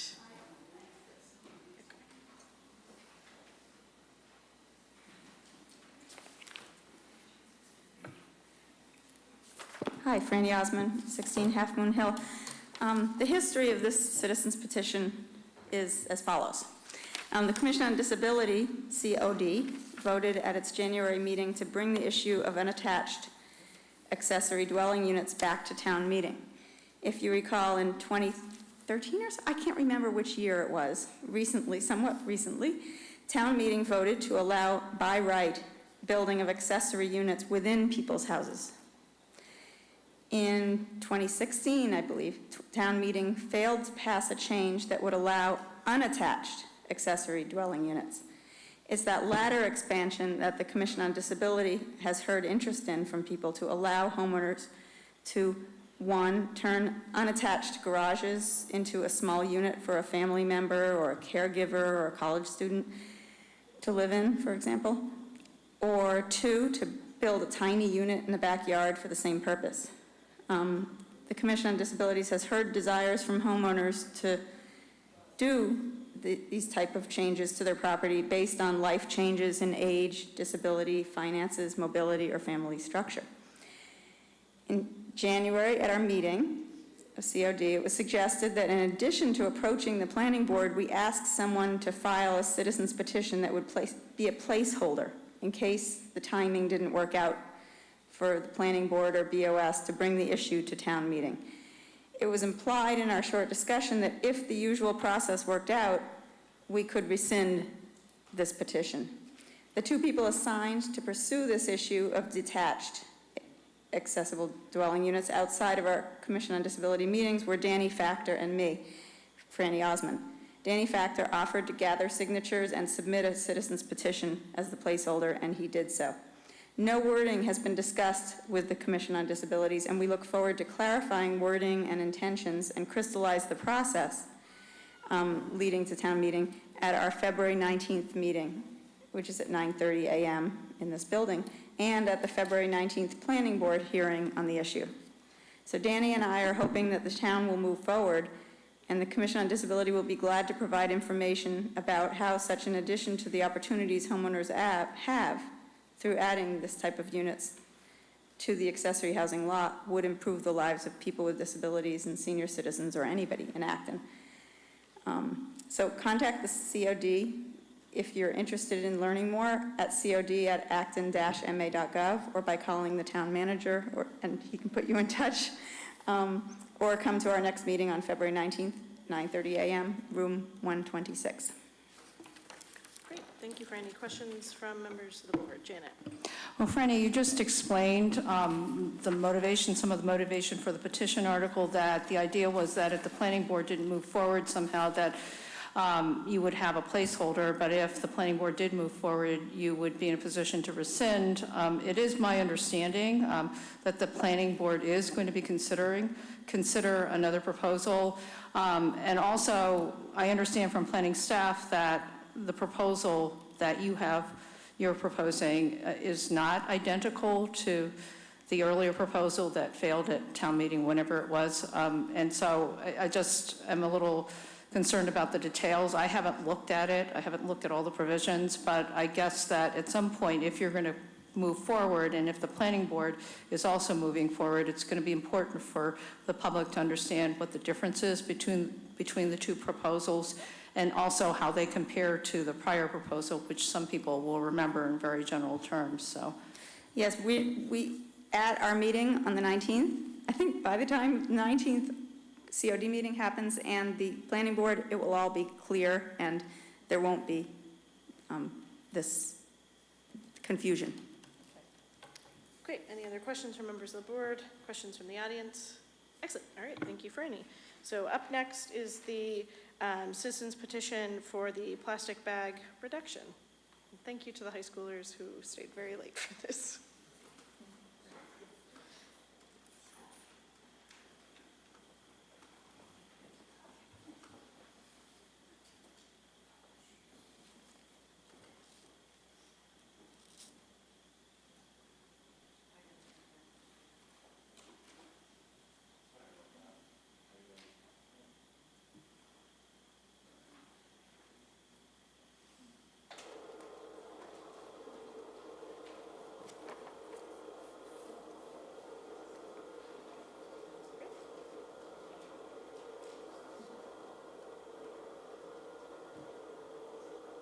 Oh, do you need the thingy, Lisa? I have the. Oh, sorry. I'll throw it, thank you.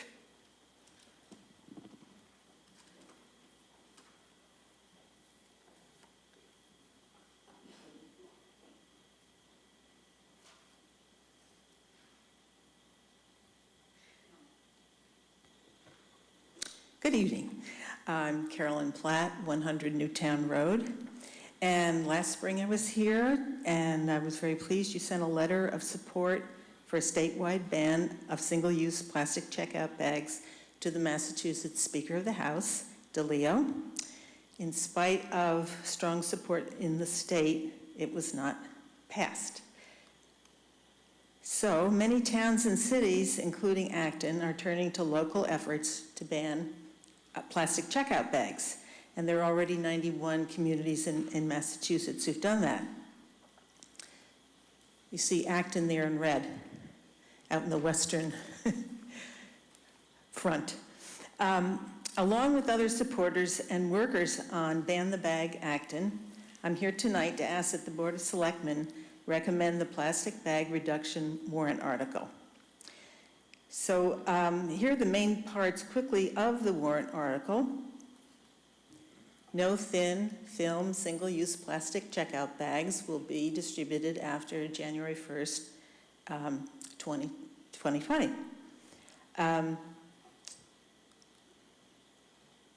Stores will continue to provide paper bags, but to really help the environment, our goal is getting people to bring reusable bags and to provide free bags to those who need them. We recently received a $1,000 grant from the New England Grassroots Environmental Fund, and we will spend a large majority of that money towards purchasing those bags. Now, unfortunately, there will still be some bags allowed, produce bags, newspaper bags, and a few others not having handles. And finally, I'm pleased to say that the Board of Health has agreed to be the enforcement agent. So there are many reasons to ban bags. I'm just going to briefly touch on 3, and you have all those reasons in your handouts. Here are some examples of littering in Acton on Hammond Street. Those white things are not ice. But here is a bag caught in a tree on Pope Road. And unfortunately, bags are showing up in the cemetery on Concord Road. So another reason to ban bags is they are not easy to recycle. So our transfer station does not allow them. If plastic bags are mixed with hard recycled plastic, they get tangled in and break sorting machines.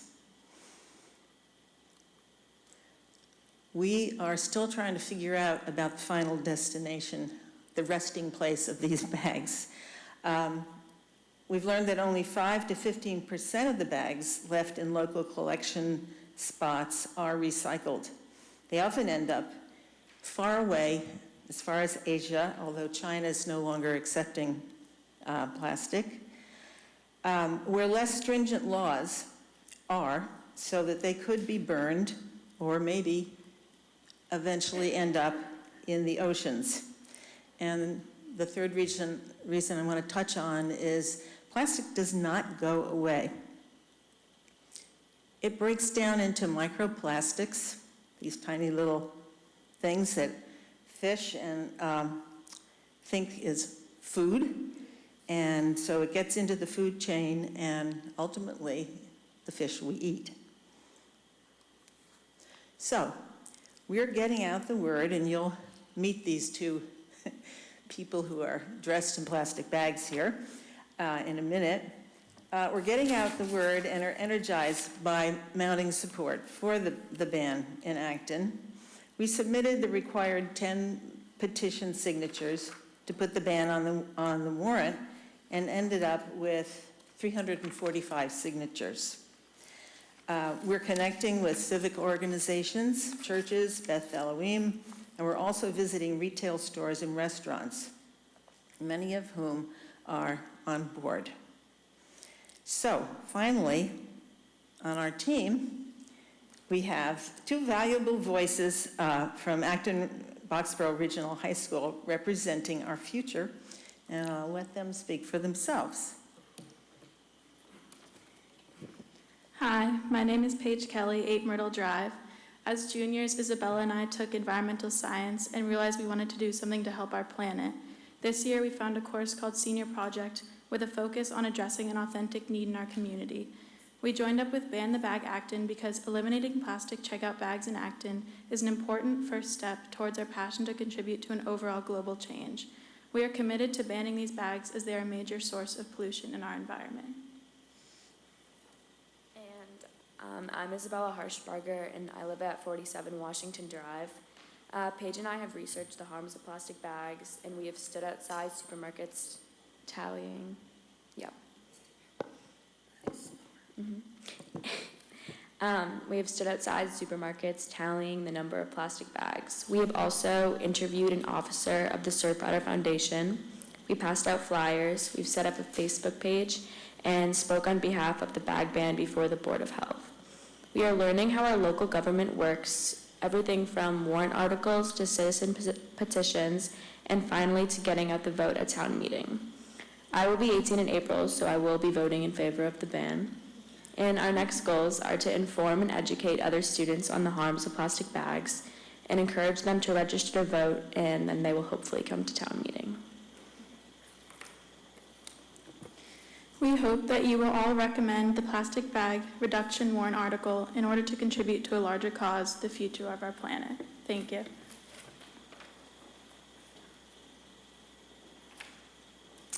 Okay. There are questions? All right, thank you very much. Questions from members of the board? Janet. I know we're not voting our positions, but I'm entirely supportive of this proposal. My husband and I have sort of an ongoing, well, he doesn't know that I disapprove of plastic bags, so when he goes to the grocery store, he forgets all the bags that I've collected from all the stores and he goes there and he comes back with a plastic bag, which he leaves out for me to deal with because I have a place where I stash them. But, when I try to recycle them, I use them for garbage and the bigger garbage bags and things like that.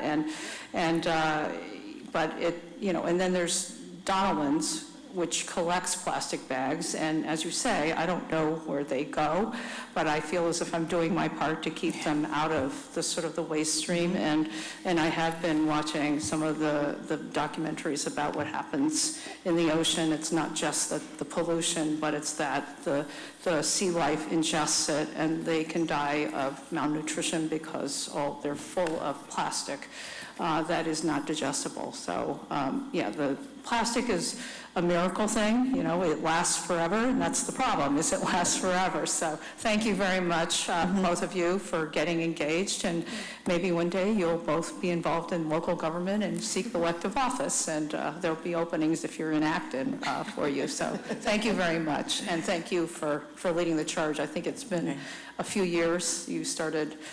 I think it's you who started emailing about plastic, Barb. Maybe it was somebody else, but it's been on people's minds for a number of years, I think, and we finally are getting started, so thank you. Peter? I think I've said before that I was at the very first Earth Day in 1969 on the Cambridge Common, and I've been an environmentalist ever since. So I strongly support this article. I also think that given the opposition at the federal level to initiatives to protect the environment, that the local level certainly has to step up to the plate and pass the kind of policies that are going to make a difference. So thank you for bringing this forward. I have a question for the town manager. All of these articles are on forums calling for a special town meeting. Oh. Does that mean we will have to have a embedded special town meeting inside the annual town meeting? I certainly hope not. I can look into that. I think they're saving paper. I did ask if this was okay, and she said yes. You know, she said it. Yeah, there are petitions, Yeah. there are citizens petitions just to put warrant articles on the regular town meeting. Yeah. These call for a special town meeting. No. That may require sending out a whole separate warrant to every voter in town. No. But hopefully we can just incorporate all this into the regular annual town meeting. Joe. Thank you. At the Massachusetts Municipal Association, I went to the seminar on recycling the bags, and there were two different communities who stood up and talked about their experience.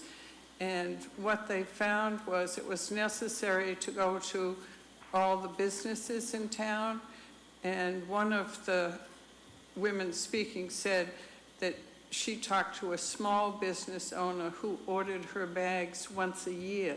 So she needed time to implement and get rid of her inventory. And I wonder if you've been speaking to many of the businesses in town. We are personally going to as many as possible, at least the ones that are on the Board of Health list, and informing him that hopefully this will happen. They are, I won't say keen to apply, to agree and go along with things. And, you know, we are there to support them now and later, but yes, we are. And I actually made some calls to restaurants in town and was very surprised that a lot of them are already not using plastic. And there are quite a few stores, retailers who are not using plastic.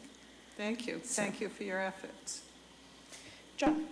Yes, I enthusiastically support this petition as well. And Carolyn, I want to thank you and your team and your student team for the fine work. And I hope you all have enjoyed this, real experience in, fundamental organization and good government. Thank you. I'll just echo, I'm a strong supporter of this citizen petition warrant article. Banning plastic bags was one of the first issues I worked on when I worked for one of our state reps in Acton, and so did a lot of research on this, and that's when I learned about how most bags that are even marked as recycled or that you think you're recycling are not recycled, and many are often burned or end up in our oceans, and there are huge trash heaps in our ocean, which you should look up because the pictures are horrifying, and I think will, if you're not familiar with it, underscore the need to reduce the plastic in your life. I think it's a great idea, and it was disappointed that it didn't get through the legislature last session, and I'm really glad to see you coming back to the town, and I know other communities are doing this in their towns, the idea that if you have enough communities doing this, and frankly there are communities that are doing it in different ways, that the large retailers get fed up with having to figure out the regulations in different, now 91, hopefully more communities across the Commonwealth, and will support a strong statewide ban. So hopefully within this next 2-year session, we will get something passed, and keeping the pressure on the legislature and on the large retailers through methods like this, I think, is a great idea. And kudos to the two of you for getting involved in this and learning about that process as well as this process. And I hope you enjoy your first town meeting, and hopefully we'll have a good result for you. And Jen, I'll just say you can sneak your husband some. I put I put reusable bags I got at one of our local businesses, Kitchen Outfitters, which I will plug right now. They have great local or great reusable bags, and the very small ones that you can kind of compact into themselves made great stocking stuffers, and are the ones that we find we have on us the most often, because our problem is ending up at the store realizing you don't have it, and then I'm either the weirdo carrying just a handful of things out because I'm refusing the plastic bag, or trying to put it in paper or otherwise. And I often find you have to fight stores, particularly CVS, on not giving you a plastic bag, and I will be very excited when they are no longer allowed to give you a plastic bag, because it drives me bonkers. So thank you very much for your work, and as I said, we'll take official votes on this on March 4th. But Thank you. While you're giving plugs, we will be showing a documentary, A Plastic Ocean. Oh, great. March 6th. This is co-sponsored with Jamie Eldridge. We'll be doing that at Village Works. So you'll hear more about it. Excellent. Well, thank you. And I should ask if there are any questions or comments from the audience. Oh, yes. Hi, I'm David Martin. I live on High Street. I just have a question, maybe a little bit different point of view to Katie's last point about having a smorgasbord of different regulations that might encourage retailers to support a statewide bill. I was thinking the opposite way, is how much this proposed regulation conforms with things that neighboring communities have done, so that retailers don't have to deal with, the CVS's or the Roach Brothers or whoever, don't have to deal with a different set of regulations in each community. I'll let Caroline answer that if you can. I'm glad you mentioned that. That was one of the things that when we were writing the proposed bylaw, we did check our neighboring towns and are in communication with them, especially through Mass Green Google group.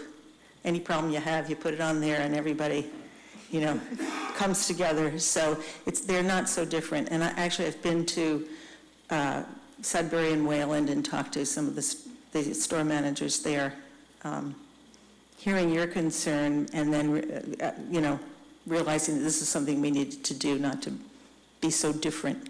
Yeah. So. Although, again, the large retailers are sometimes the ones opposing these on the state level, so I'm not that sympathetic to and okay with being different, but that's just me. So, okay, well, thank you very much. The next one up is the citizens petition for land acquisition at 257 Central Street. Hi, Tara Fredericks, West Acton. And Annette Lowcrey, who organized the petition, couldn't stay. So she asked me to just see if I could answer questions, which I don't know a whole lot about it, but I'll try.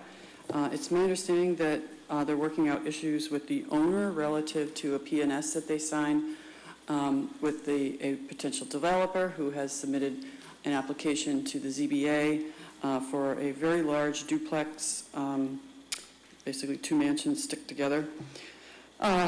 And the owner didn't realize that they had the option to sell it to the town at the time. But for me, this is important to at least note that this is one of the problems where town staff doesn't notify the neighbors when somebody's coming in with a subdivision. And I think that I would personally like to see a town meeting vote that requires notification if there's a subdivision interest and approval of subdivisions. But maybe we can't do that. But anyway, so I guess I'm here to answer whatever questions there might be. I guess this is a placeholder in case they come to an agreement. Questions? Questions, John? I couldn't follow what you said. Are the owners, I think they're the Wattses? Correct. Are they, do they have a deal in place for the sale of land to a developer? Yes. So it's a P&S, which apparently they can get out of, but they've got to decide they want to and pay some money, and so that's all getting decided and worked out. The neighbors have come forward at the DRB, it's not hearings, but at the DRB meetings to talk about the huge size of the building. I think it's like 6,000 square feet or something like that, or was it more? 7,000? Okay, so the question I'm asking is that the Wattses have a signed P&S with the developer, and are they attempting to break that agreement? So that's where my knowledge falls short. I'm not involved in any of those discussions, so I don't know.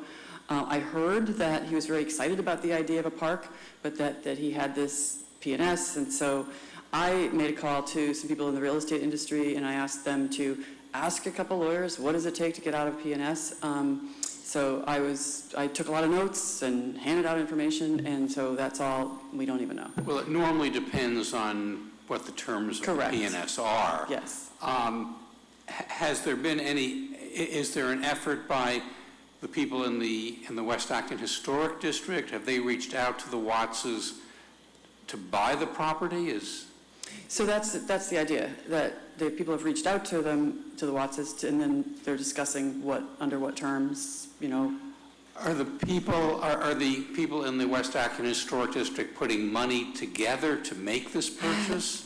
I don't know. So I'm not involved in it they came to the directly. open space, Annette came to the open space committee meeting on Friday morning, so I can speak to what she shared there, which is that the owners have said, although they would still have to look at getting out of the P&S, that they would sell it to the town for $250,000, but the citizens petition is asking that the town cover the money out of free cash. It's not, the neighborhood has not, and I do not believe by town meeting, will have raised that funding. I will say at that time that the Open Space Committee discussed this and did not feel that it was they're not moving it forward to recommend to the Board of Selectmen as a open space parcel. In part, it's about a third of an acre, and so $250,000 is significantly more than we would typically spend on a lot that size, and they felt that the open space funding, while they were sympathetic with the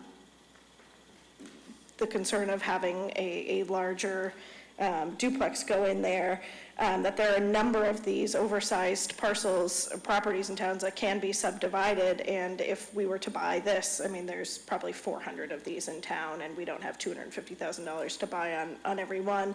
The Acton Conservation Trust representative was there and did speak about the program they have to help neighborhoods map out where these parcels are so they can work with the owners proactively to understand that and to think about issues like raising the funding, which is what some people have done in the past. But no, this citizens petition it would be for the town to raise the funding for. I do have more information because Katie reminded me of something. So residents that are neighbors asked me a whole lot of questions about Wright Hill, which I didn't know anything about, really. I mean, I remember it, but I wasn't involved, and so I asked Jim Snyder for a whole history, and he dumped a whole bunch of history on me on how the neighbors gathered together and bought the property and then sold it to the town, proposed it to the town, but they had a plan in place that if the town said no, that they would be covered, I guess, with development. Right now, people are just looking at this information and trying to decide. So that's kind of where it stands. And so I suggested that you can put a placeholder, use your 10 signatures to get a placeholder, and then you can work it out, or whatever. And so that's kind of where we're at. Okay, Janet.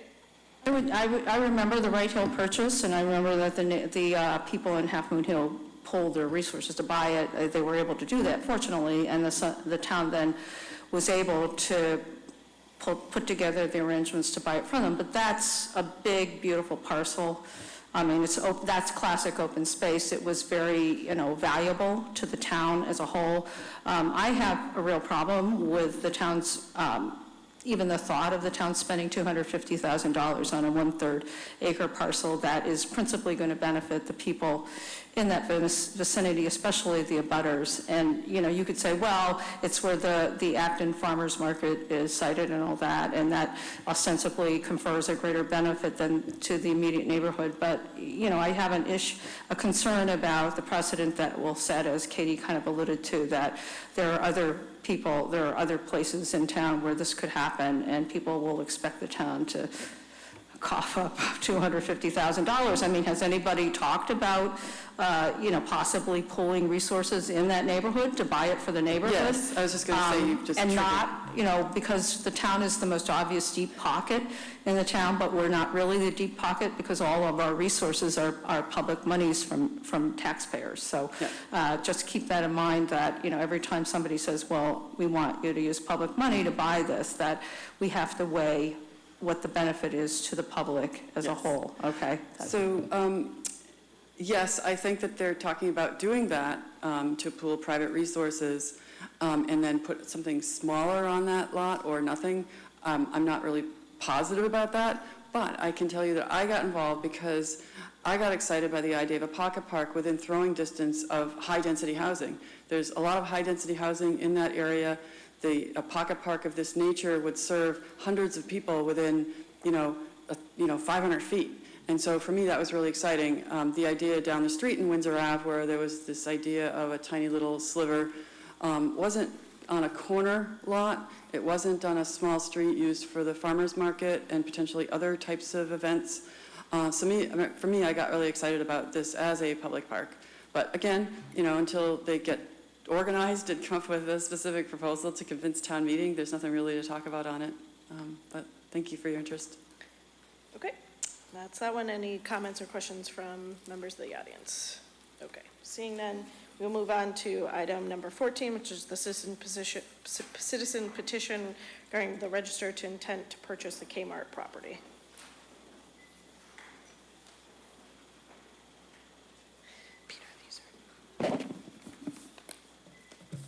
Hi, Maria Pickett, Josephine Lane. Hi, my name is Hannah Patel, 2 Nadine Road. Hi, Shauna Wilkinson for Flintlock Drive. Hello, Elizabeth Oshie, 9 Kelly Road. We thank you for inviting us to this meeting tonight. Our reason for this petition, our goal is to start a process that assures the community has an active participation in the decision of the future of the Kmart parcel. We just don't want to leave the future of the property to chance or to development that does not meet the goals of the community.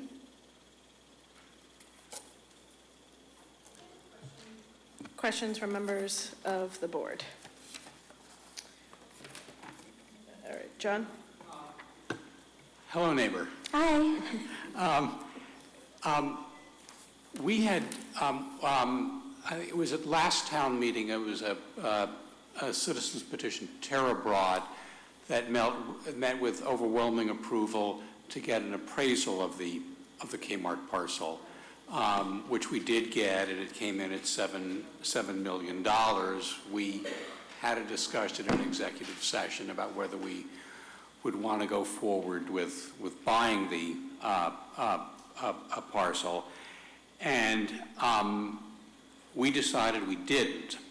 We asked John Mangiarotti to speak with the real estate people at Stop and Shop that own the parcel, and they said they had no present plans to either sell or develop the property. Kmart's lease runs through April of 21, and they could get the parcel back if the bankruptcy, depending on how the bankruptcy plays out.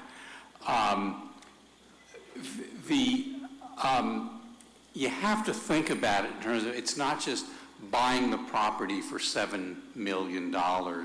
We understand that. There's a lot more money that would have to go into it, and we just wanted to bring it to the people of the community. Okay, but I just want to raise with you issues that we had and issues that you're going to hear about. And, the best of all circumstances, if someone said, John Benson, here's $15 million, if you could have your Board of Selectmen, we'll give it to you if you turn it into a green parcel, I would do it in a heartbeat. We thought the best way to deal with it was to use our control over zoning, which we have, to decide and work with developers to what's best to go in there. And, if you ask 50 people about what should go on that parcel, you'll probably get 55, different, opinions. We do think about this a lot, what's best to go in there and how we might, deal with it, and our first step is coming up as a free cash warrant article for supplemental engineering funds for the intersection, the Mass Ave and 111, to improve that both for driving, walking, and cycling as a catalyst for the good things that could responsibly come from development of that parcel. But thank you for your efforts. Okay, any other questions or comments from members of the board? I had one more comment. Okay, sure. So the zoning has already been changed to, The zoning has not been changed. That area is zoned commercial.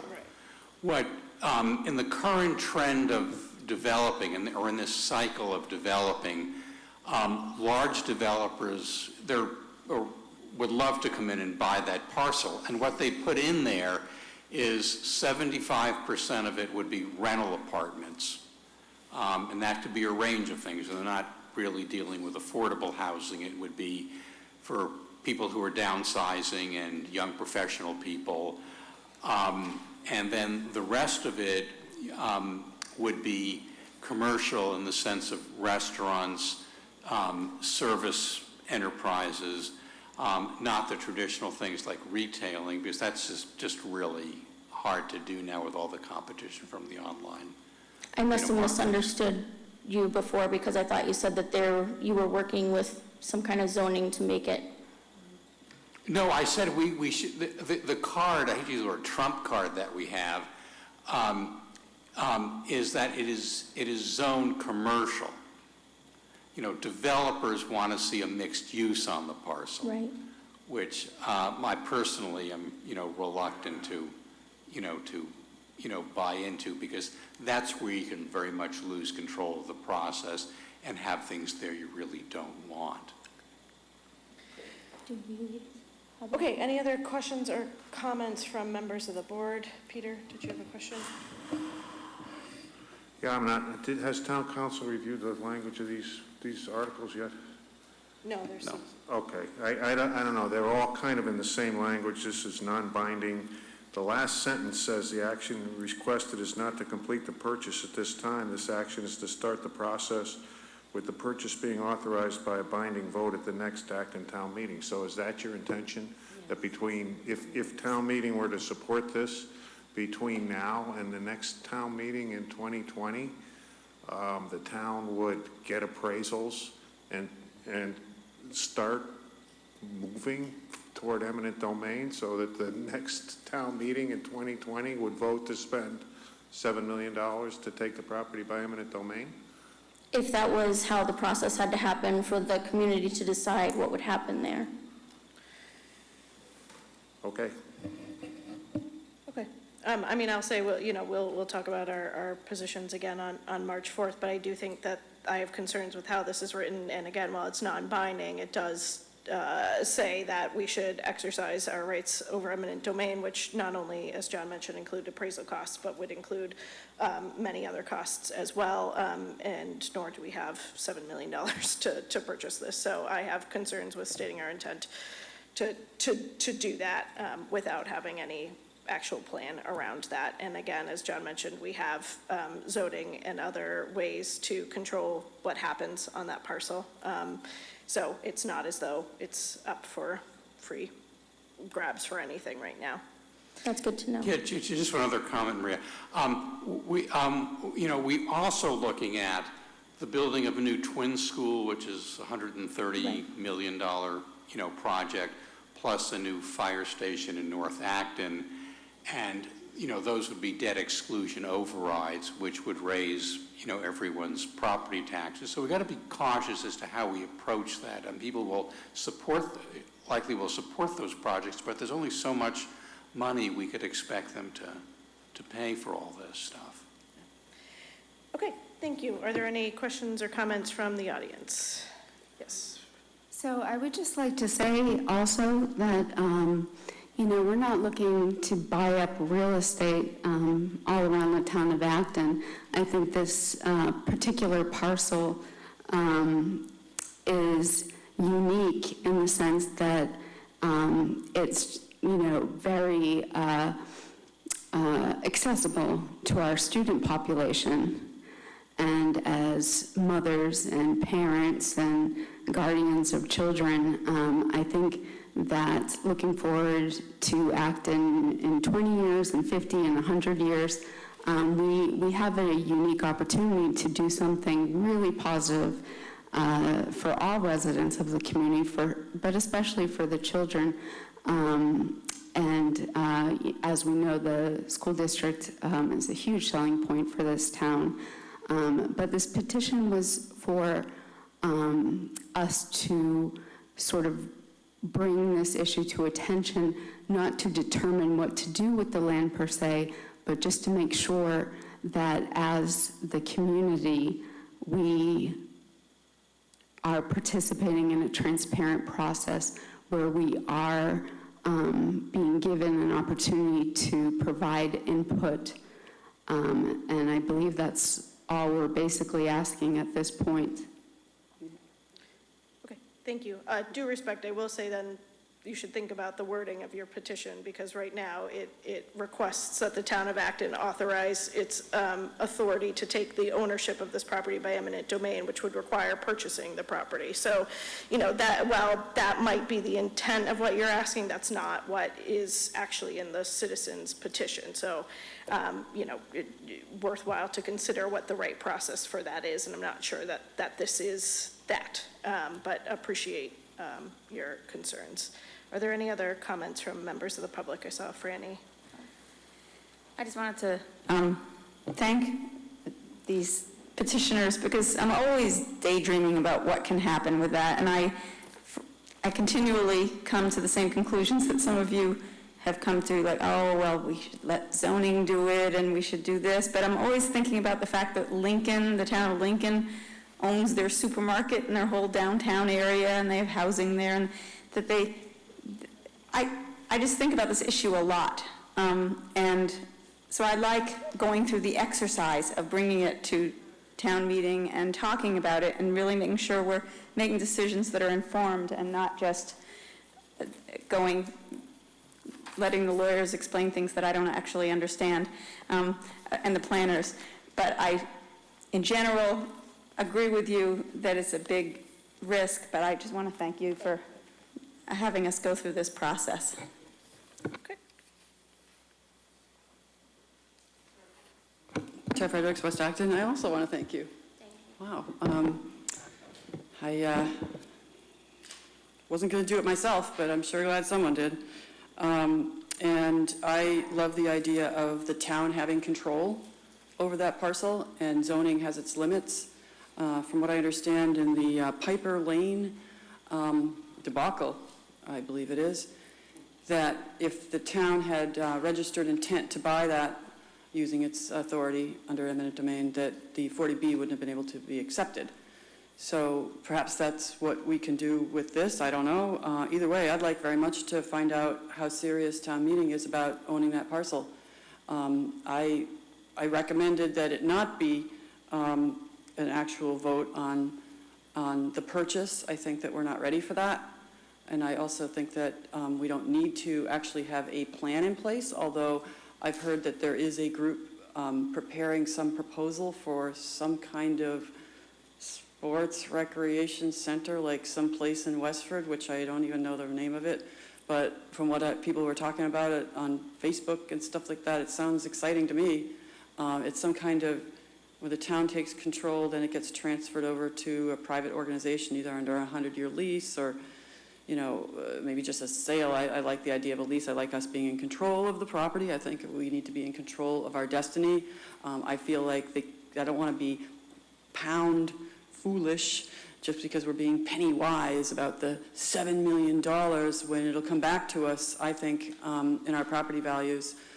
We let that just be luxury condos. It's going to be yet more expense for growth. You talk about the fire station, you talk about the infrastructure project. All of these projects are the result of growth, that we did not take control of our town way back when and control that destiny, and now we have that opportunity again. Thank you, and thank you so much.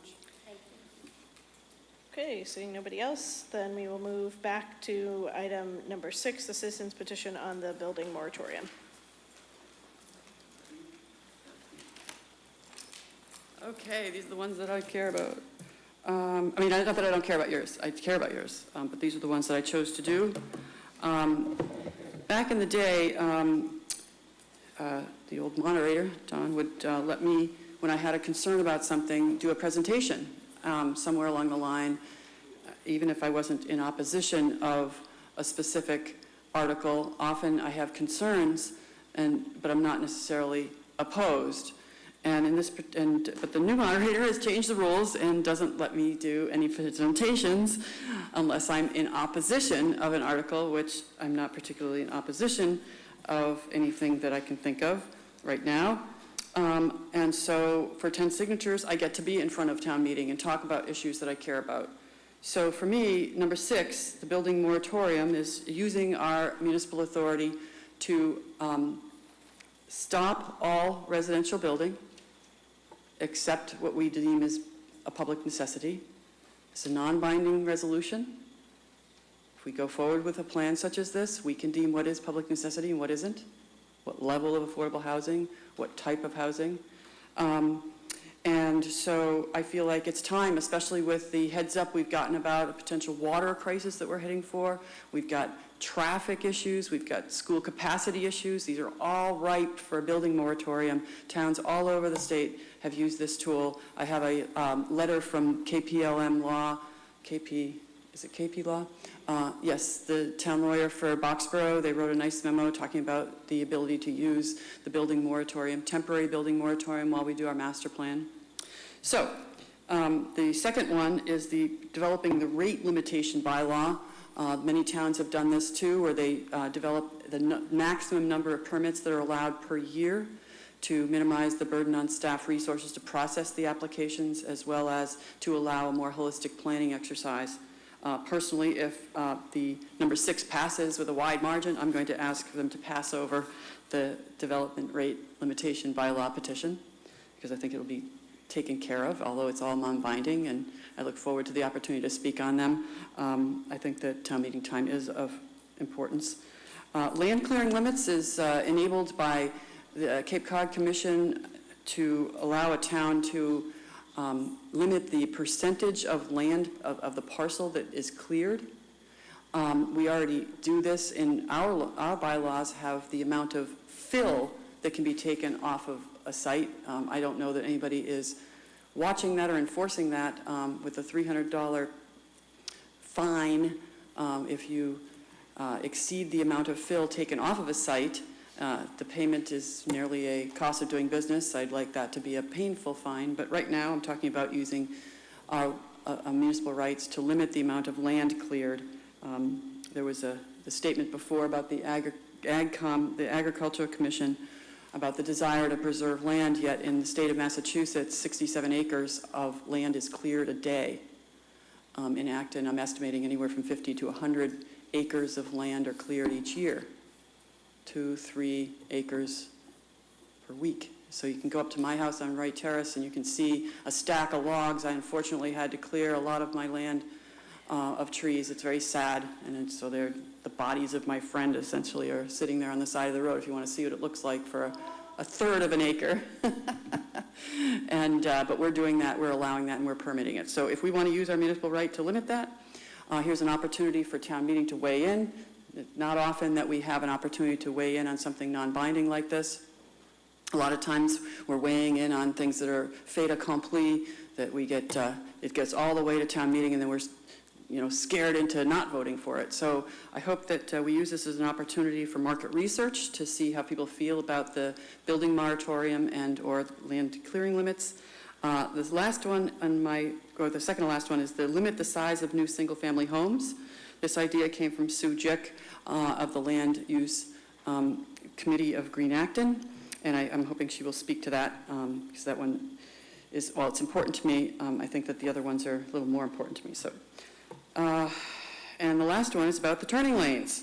So from my understanding, should we talk about the land use stuff first and if there's any questions? Yeah, so the first 4, are there any questions on that? I said do them all, just say. Oh, do them all, okay. So the turning lanes, when I first started going to the Kelly's Corner Steering Committee meetings way back when, one of them was a forum to have the public decide whether they wanted the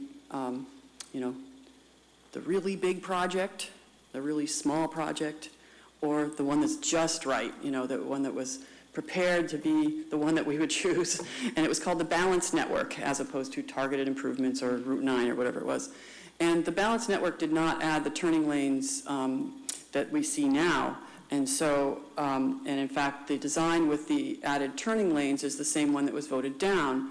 And so I asked officials, why are these added turning lanes there? And I got all kinds of different answers about regional traffic and economic development and helping the Kmart parcel build condos, which then everybody says, no, that's not why it is. It's to help other people get through the intersection more smoothly, which is code word in my mind for faster. But nonetheless, I was told that there was a mandate for these turning lanes because of the hearings and the workshops that, and I was there, so there's maybe like 20 people that voted for the balanced network, but then now we're not seeing that same design. We're seeing a design with added turning lanes. So I'm saying, hey, you guys, these added turning lanes are not part of that mandate, so what's up with that? And so I didn't get any answers, and then Kelly's Corner Steering Committee voted to be in sales mode instead of working on making changes that the feedback was indicating might be important. And so I said, well, gosh, the survey said that the turning lanes, everybody, there's 60, that's more than there were at the first forum. And they said, oh, that's only 60. So now I said, well, fine, let's just bring it to town meeting and see if they want the turning lanes, if they want the widened crosswalks, if they, what do they want? And so I feel like people are in favor of doing something there. And so even if the design funding gets approved, I feel like it's important for people to weigh in on something as important as the widening of the roads and the crosswalks and whether we're going to be more pedestrian-centric or more car-focused. So I'm just bringing this as market research to see what we think. And so any questions? Okay, are there any questions from members of the board? And again, we will vote our actual positions on the 4th. So now is really time for questions. Okay, seeing none. Questions or comments from the audience? Ann? I can't tell you how disturbed I am about these petition articles, all of which should have gone through the planning board. None of them have. They are all planning, zoning instruments, and they should have been that's where they should have been done. That's where the petition should have been gone to, and they should not come to town meeting in this raw form like they are now, which will happen at the very end of town meeting when everybody's tired and everybody's gone home, and they very well may pass, even though they are, well, I won't say exactly what I think they are because Tara's going to jump down my back. Anyhow, I would like the selectmen to make sure that in the warrant you have a fiscal impact summary for all of these articles, please. Okay. Because they are We going don't do that with no, I meant for all of these petitions, because they are going to cost the town money, and I think that we should know what that cost is before we vote for it. Okay. Since we can't go back to the planning board because she's not willing to go back to the planning board and wants to have her moment at town meeting floor, I think that it's up to you guys to put some controls on this kind of outpouring and make sure that the people who will stay there or the people who perhaps will stay later will recognize that these things are going to cost us money and we do not have the money to pay for them. So. Okay, thank you, Ann. Janet, you want to? And first of all, I would agree that a number of these proposals they're really addressing particular issues that I think are zoning or some sort of planning department issue. I am very concerned about taking the no turning lanes in Kelly's Corner out of the context in which it belongs, which is with the Kelly's Corner Steering Committee. But these are all non-binding resolutions, okay? And although people will say that the people are speaking, you're also going to be looking at who's actually at town meeting and voting on these things. I mean, these are non-binding. The board is not compelled to do anything, as a number of people have already said about their respective non-binding resolutions. But right, okay, that may be the case. And last year we got a request or a desire to do an appraisal of the Kmart lot, and it came back for $7 million. I'll be willing to bet that when the Kmart lot gets ready to be sold, it will be sold for more than $7 million. And if we try to, I think that it's time for the Board of Selectmen to take a more positive stand, please. And even though they're non-binding, I think people should understand that these articles confiscate private property, or even though, everybody says, oh, we don't want development and all that sort of stuff, I think that we should recognize what they are doing and recognize that there's a cost. Even if it isn't an exact cost straight away, we'll be sued. So I think that you should think about that and write it in the warrant as a fiscal impact, just like we did for the ballot questions for the thing. Thanks, and again, the board will take positions on the article on the 4th, and we will also assign these to members who will then read what our positions are, and it can include additional information. I don't want to have a huge back and forth because we're not voting on anything tonight. Yep, Janet. I would just add to what Ann said that, one of my concerns about these various proposals is that there is no context. And if, even if town meeting were to vote in support of them, and if for some reason the board decided to move forward with them, there are all these unintended consequences that could crop up, and that, which is why I would rather have people who actually know something about drafting bylaws and in a context which is generally the body of regulations that we already have in town and the condition of land and property in town. These are just in a vacuum, and I don't know what the consequences are. I don't know why 5 years for a moratorium and all that other stuff, and I'm just not comfortable with this way of trying to establish some sort of standard in the town. Non-binding resolution, though, so that gives me some comfort, but I understand where Ann is coming from, and we'll see what happens on March 4th. So. Okay. I would love to go through the planning board. Okay, so I would. I feel like wait till I recognize sorry. you. This is a meeting, and Yes. it's coming on 10 o'clock, and that's when I get testy.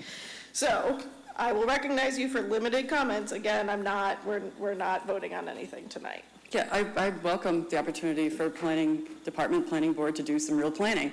I feel like every time they don't have any applications, they don't even meet. Someone said, well, we don't have anything to do. I said, well, God, you have all these planning issues. Roland said in a meeting, ZBA meeting, he said that he doesn't do holistic planning. He's never been told to. So I feel like it's time for us to actually admit some of this stuff and do something. And if this is the way that we can do something to at least raise awareness, to get some opinions by people on whether they want to continue growing wherever possible, where they're, anyways, you've heard it. Thank you. Okay, other audience. Yes, Jim. Hi, I just wanted to comment on two of the proposed warrant articles. The tree clearing bylaw has a longish history, both in other towns and in Acton. It's part of the Acton 2020 implementation plan to research and implement a tree clearing bylaw because it's been used in other towns both for the protection of trees and for the slowing of residential development. So I think there is some thought and staff time and volunteer time that's gone into that particular one. I can't really speak to the others. The other one I wanted to speak to was about the turning lanes at Kelly's Corner.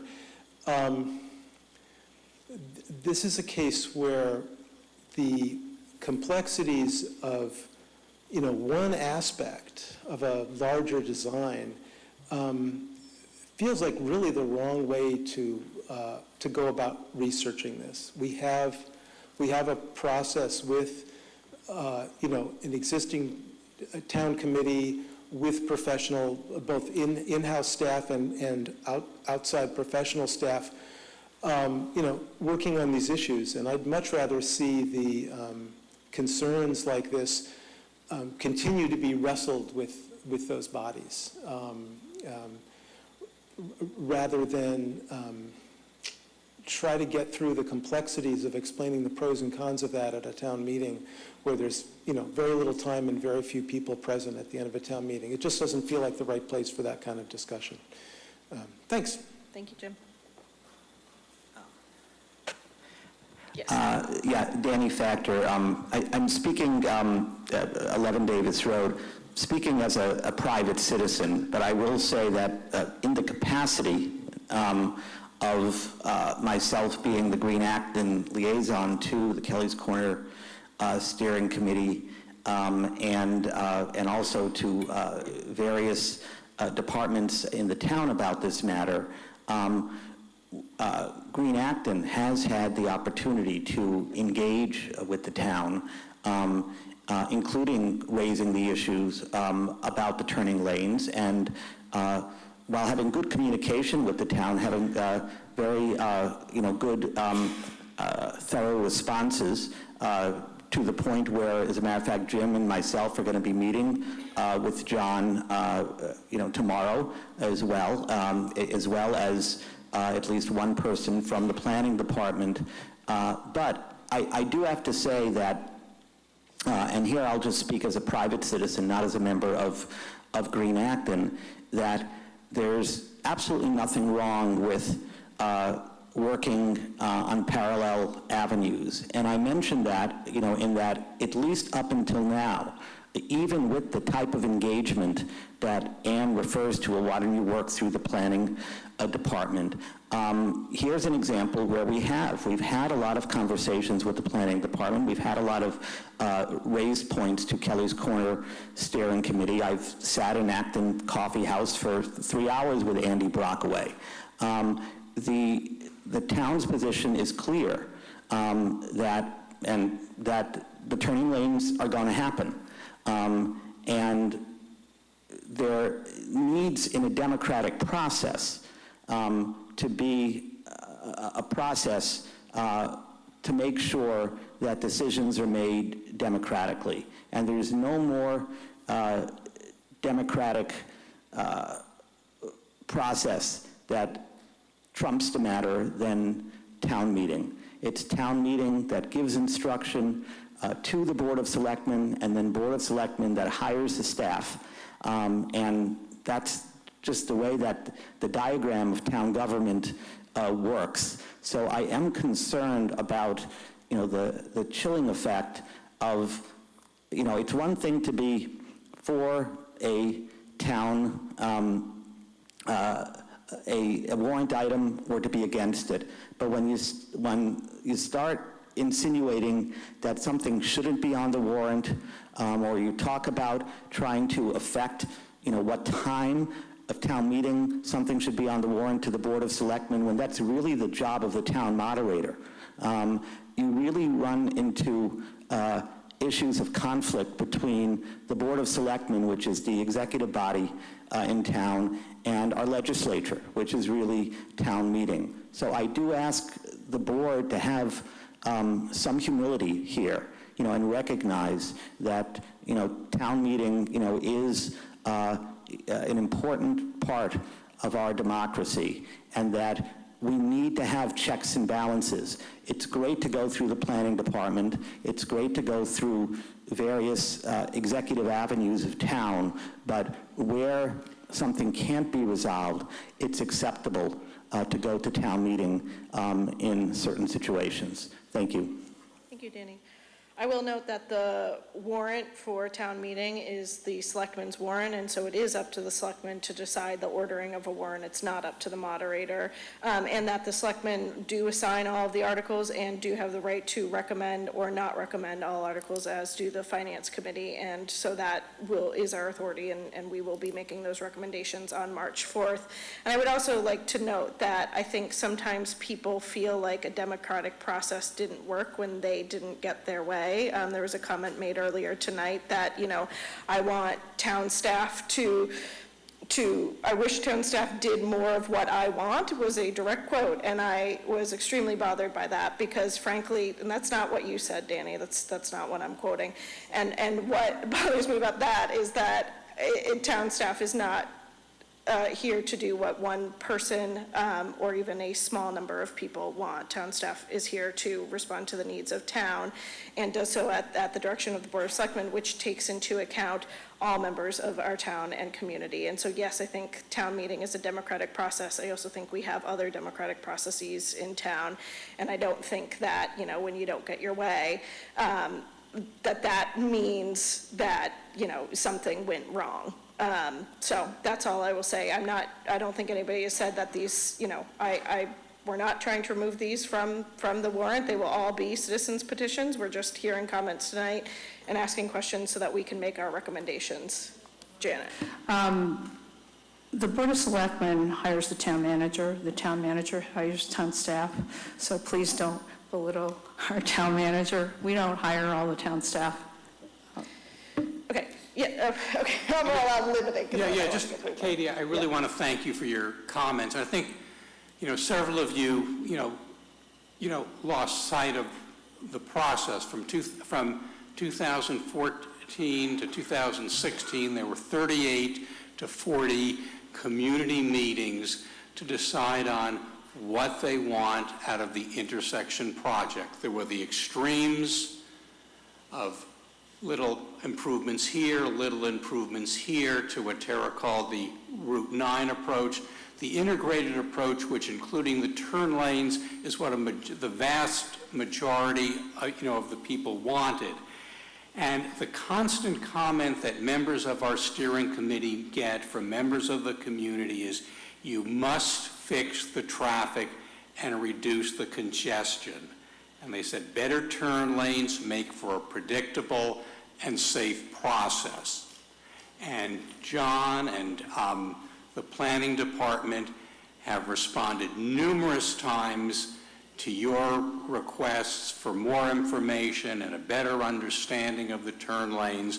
And we do get feedback from you. Yes, thank you for this. This all makes sense. And then you're back with the same questions again and again. Well, I do, and I'll be brief, but I do have to respond to that because this is a good faith disagreement between the people who disagree and don't. And I will say again that Green Acton itself, so I'm separating myself from that, has not taken a position on this matter for or against Kelly's Corner. And that's something that we've said again and again. Now, as far as the narrative that John talks about, there are honest, good faith disagreements about the narrative as far as how the current plan came into being and to the degree of how much of a consensus there was in town. And you may disagree with our narrative, but I think for the people who do have concerns, what we do ask is that our position be respected and that it be seen as a good faith disagreement, because unfortunately there have been people in town who've been hurt by allegations made at Kelly's Corner Steering Committee about people misrepresenting facts. One of the purposes of the meeting that Jim and I are going to be having tomorrow with John is that we've asked some specific questions about these 38 or 40 forms, just to try to get more facts, to understand what is the town's understanding of how many people attended these forms, what were the presentations done, and how was it that there's this perception that the town came to a consensus on this balanced plan whenever it's gone to town meeting. There have been questions as to whether there is such a consensus. So all those who have concerns are seeking to do is to try to ascertain the facts and to try to understand the town's position as to where this consensus comes from. And that's something that I hope we make headway with tomorrow. Thank you. Okay, I don't want any more debate on Kelly's Corner because we will have another opportunity to discuss Kelly's Corner articles at a future Board of Selectmen meeting, as well as other forums. So if it's not related to Kelly's Corner, you may make a comment. Hi, I'm David Martin. I was going to make two comments, but then I'll just, sure.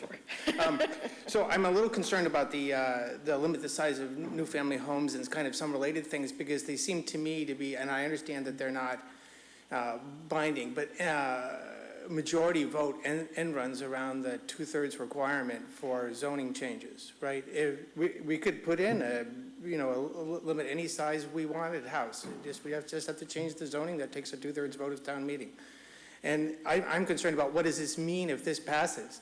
Does it mean that any time a larger home is put in that's correct for the zoning, that people are going to say, though, that doesn't meet this, I don't even know what to call it, a recommendation, a guideline, a suggestion? It seems to me to be very odd in that way. And how can this be meaningful? If someone wants to change zoning, let's change zoning. Okay, thank you, David. Yes. I guess it's not about Kelly's Corner. Yep, go ahead. Hi, Barry. Barry Rosen, Windermere Drive. I just wanted to make a comment on the land clearing limits, and I would ask you to strongly consider thinking positively about land clearing limits.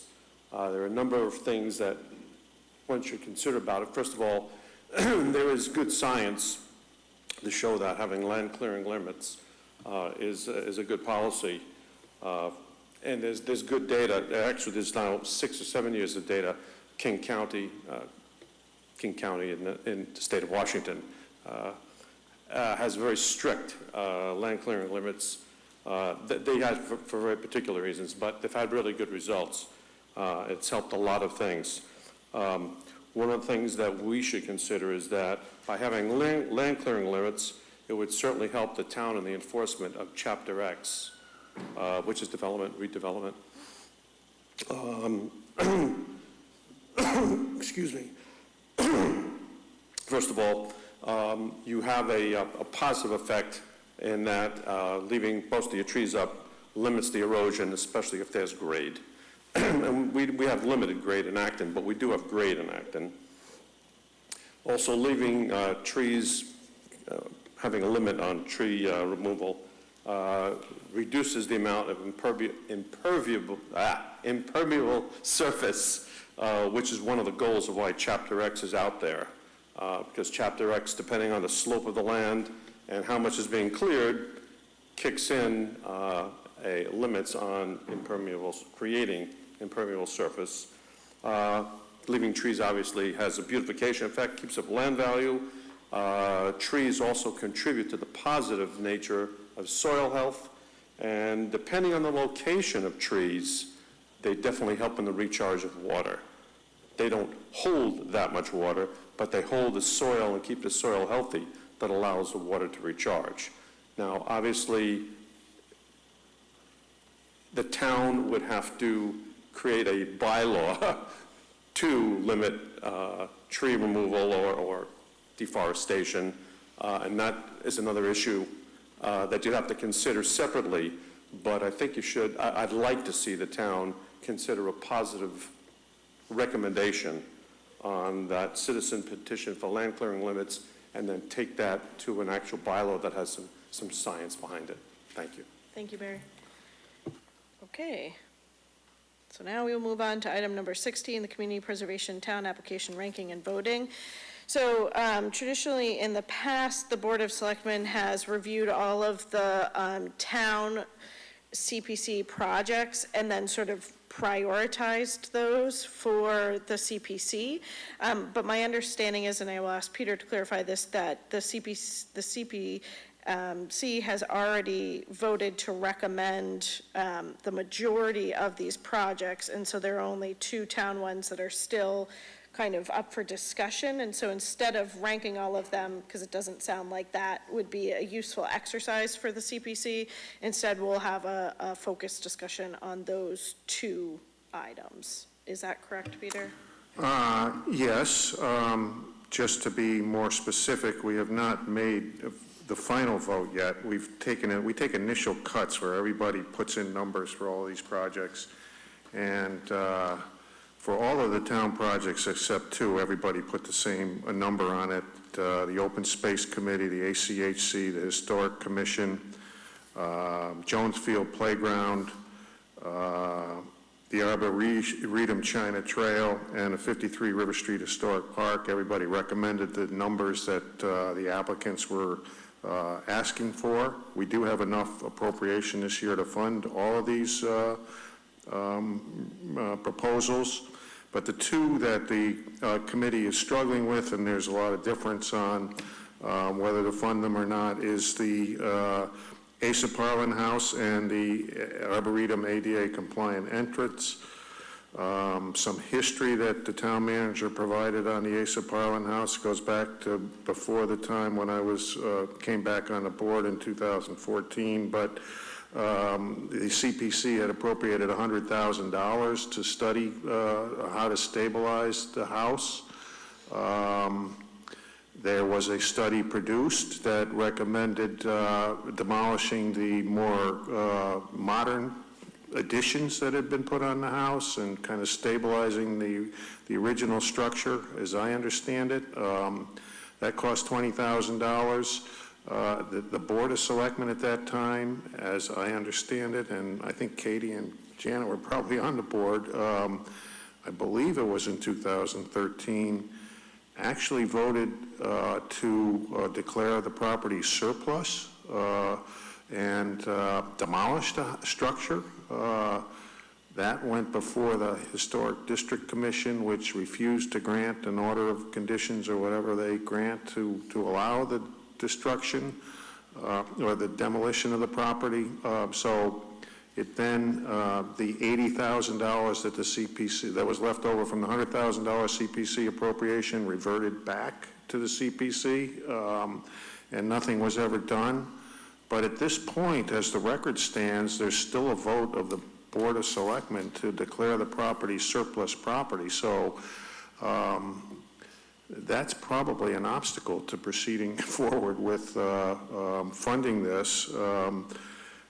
I think other comments that and that can be changed, obviously, but I think other comments that members of the CPC made were, we need to know, or members of the committee need to know exactly what portions would be demolished. If you look at the original plans, I think they make that pretty clear, this study that was done. And I'm reading the HDC's refusal to allow the demolition to say it's okay to take down those more modern additions to the house, but members of the CPC want to see exactly what the town is proposing would be demolished as part of this structure. And there's some feeling on the committee that they ought to be a decision made about what the future use of the structure would be. And I think the town manager can weigh in on some of these issues before we would agree to fund, or the committee would agree to fund $175,000 to stabilize it. So those are kind of the issues. I think that it would be very helpful to the CPC to have a discussion here about those and get a sense of the board about what you think about those issues. And I mean, I'm told in terms of the future use of the house, there is no septic system on the property. There may be issues with making the house accessible to people with disabilities. So those are the questions that came up in our meeting. Do you want to talk just about that one and then? Sure, no, I can throw the other one in there. That's much shorter, the ADA, Arboretum ADA compliant entrance. Town's asking for $55,000. The question came up that Kennedy Landscaping is paying a very nominal rent on the property on Main Street. There was an agreement, apparently, that I wasn't aware of, that Kennedy would contribute some labor and other materials or whatever to assist the town in return for the low rent. And there's questions about how much Kennedy has done, so why wouldn't Kennedy contribute some of the materials or to help this project? So, Mr. Manager, before we get into that, is there anything you wanted to add on those two? Just because they were, or one was, yep. I do have updates on both of those comments, if that works. So, as mentioned, the board in September of 2013 voted to declare the property surplus and directed staff to work on disposing of it. Part of the discussion that took place that night, if in reviewing the minutes, appeared to be related to the fact that the study that you mentioned and the work that was done preceded another request that was actually initiated by the Historic District Commission. They asked the CPC for $285,000 to do the selective demolition work. And since that was denied by CPC, I think that's what was part of what led to the discussion and the result in the board declaring it surplus. So I think following that discussion, the application for demolition was filed with the HTC, and they said no, which is within their jurisdiction based on a few factors, which they can describe further. So what we were left with was, we went to the CPC asking for around $300,000. They said no.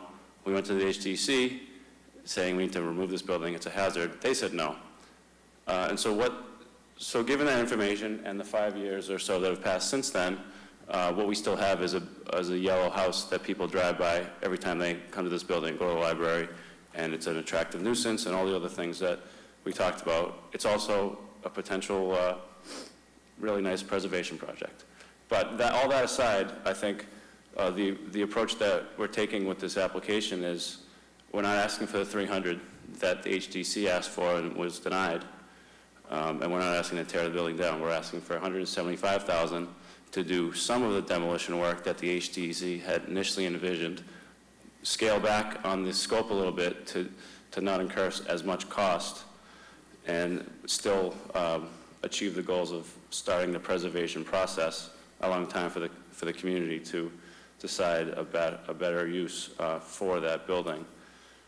So that's where we stand. I'm meeting with HDC Friday morning to check out the building.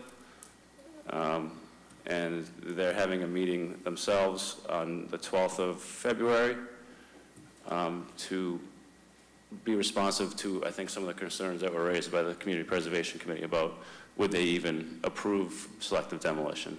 I believe that they would, but I think it's necessary for them to take a vote to that effect. What was the term you used before demolition? Selective. So removing the rotting portions that aren't as historic or that are not historic. And then, do you have an update on the ADA compliant at the Arboretum?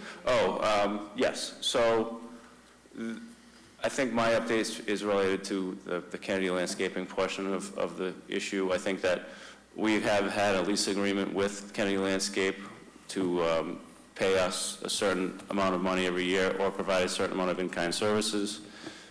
We are in the process now of calculating and tabulating and making sure that he's met those obligations. He does a lot of the plantings at some of our parks and cemeteries. He also provides flowers and other things for memorial celebrations on 9/11 and on Veterans Day and on Memorial Day. And we haven't finished calculating exactly what he's done over the last 2 years, but we believe it's pretty close to the $15,000 per year he's required to provide. So it's potentially an opportunity for some offset of some resource associated with this ADA trail at the Arboretum, but I don't believe it's the answer to find the funding, because we would then need to find other resources to do the stuff that we've been doing with that lease. Okay, comments or questions from board members? Janet? I honestly don't remember our request to get rid of the house. I mean, there was a series of proposals that went through the Community Preservation Committee, and I remember at one point there was one that came back, it was like $600,000, and it would have I think it was to use the house for storage or something like that, and then there was the proposal, the other one that you just mentioned. So I think that the board was kind of exasperated, and at one point there was a proposal to take off the non-historical parts of the house and then create kind of like a meeting space. I think David Hahn contributed a lot of labor to come up with what was a very nice design, but I think that there was some concern about the space, maybe how useful would it be. It would entail some money, and ultimately, and nobody, I think, at this point wanted to create parking spaces there because there wouldn't be that many. But the question was, what are we going to do with this house? I mean, that has been the issue since the town acquired the property.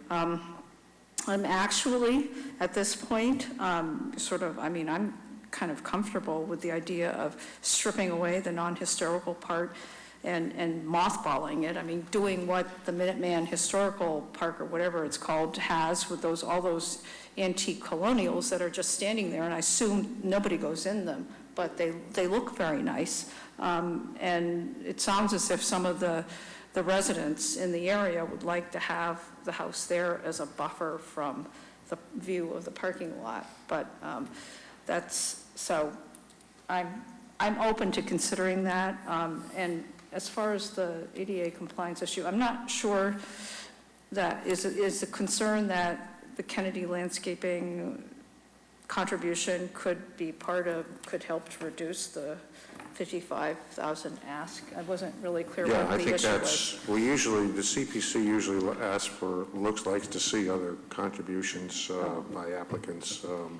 Doesn't always happen, but for instance, the China Garden is, a lot of community members, the Chinese community has stepped up, they've helped the design, they're just asking for the CPC to fund purchase of planting. So that's generally the way the proposals come to us. That's in the plan to try to find, it gives more priority to applications if applicants come in with other sources of funding to help support the project. Yeah, I think John and I both remember that from when we were on CPC, the leverage issue. You don't come there and look for all your money from CPC. You want, yeah, or something like that. But anyhow. Okay, Joan? Well, I was the one that put this on our goals for the year, and I would be in favor of removing the non-historic components and fixing it up so it could be used as a meeting room. Okay, and John? Yeah, it's really sorry what's, happened to the, to the house. I guess the early thinking when the town acquired it was that it would serve as a buffer to the parking lot so that people directly across the street couldn't, their view of the parking lot would be somewhat, knocked out. But it's almost been, I guess the term is demolition by neglect. Nobody, did anything with it from 2000 forward. And I think when the three of us were on the CPC the second half of last decade, there was a preliminary discussion about what to do with it, and it was just for the antique part of the house, it was $500,000 to restore 800 square feet of space, which just didn't make any sense, and then it just lingered on after that, where it's it certainly didn't get any better, and now we're focusing on taking down the non-antique, non-historic part of it and trying to figure out what to do. But that's going to cost a substantial amount of money, because if you're going to do anything with it, whether it's an office, a conference room, you're going to have to bring it up to code, and that's where the big bucks are going to be spent. So it's a tough one. Yeah. I agree. I was trying to cast my mind back. I think this is one of the very early votes of when I was first on the board that we took. I think John's description of, John Mangiaretti's description of kind of why we voted it surplus was correct, that, we had CPC applications from the town and from the Historic District Commission fail, and then it was, sort of, well, okay, what's the next step then if we don't have the funding and the will to preserve this, was to vote to demolish it. But that, then also didn't go forward, and so again, we're left with a building that's having demolition by neglect, which will just become more expensive every year. We ignore it. So I wish at the time we had, I guess, thought to do this, apply again for sort of this middle ground, which I think makes a lot of sense. So I'm supportive of it. I've in the past said in the past have been supportive of demolishing it because I did think we were at that point. But since there's, not the will to do that, we need to figure out the will to do something else. And this seems like a viable alternative of what to do. Otherwise, we end up with these buildings, this one, Morrison Farmhouse, and we don't have, we end up stuck because there are a lot of constituencies with different ideas and desires for it, and we're not able to go anywhere, and then they just keep getting worse. And we've gotten Morrison, kind of mothballed, and I think we should mothball East of Bartlett House and then really figure out what to do. But demolishing the parts that aren't historic and getting the parts that are shored up so that it doesn't just collapse one day or be cause safety issues. Is a good idea. And then in terms of the trail, I mean, I think adding ADA compliance to the Arboretum, having this entrance would be a wonderful addition. And looking at what, yes, they're not getting a lot leveraged. It's mostly just having a picnic table built by and funded by an Eagle Scout is the only part of their project that I think they're proposing to have covered by outside groups. Other than CPA money, but I'm not sure how much of this Kennedy's really would be able to do. And again, he does offer us and provide services and materials for other areas of town. So we are getting that service, and there's definitely need elsewhere. So I'm not sure. I'm not sure, and I'm supportive of this project, so I'd like to see that go forward. If there's other ways that we could get more leverage for it, that would be great, but if there's the funding there, I do think it fits in with the CPC, and I do think it's something that's needed in town and would be a great addition to the Arboretum and making it more accessible for more people. It's a wonderful place, and I think everybody should be able to enjoy as much of it as we can create for them. So those are my thoughts. Okay, I think that gives me the sense of the members to take back and respond to the CPC's concerns. Thank you. Dean, you have a question or comment? Yeah, a couple of quick comments on the Acton Arboretum project. Certainly it's a great project, and the property should be made accessible.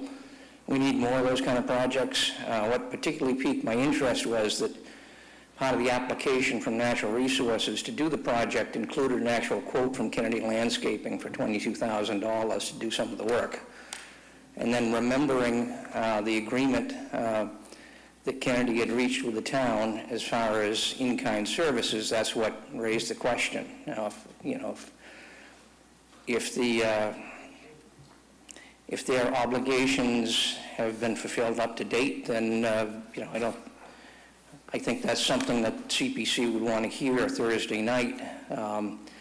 If, however, there's some way that the taxpayers can be relieved of some of the burden, and that their obligations under the contract be fulfilled, I think that's important for us to know as well. As far as the Ace of Parliament House, I've got a long and sordid history with that building. And I think that I would certainly second what Janet has suggested about trying to preserve just the oldest and most historic portion of the building as an artifact. That was kind of the thought that we came up with when we had to drop back from the total demolition.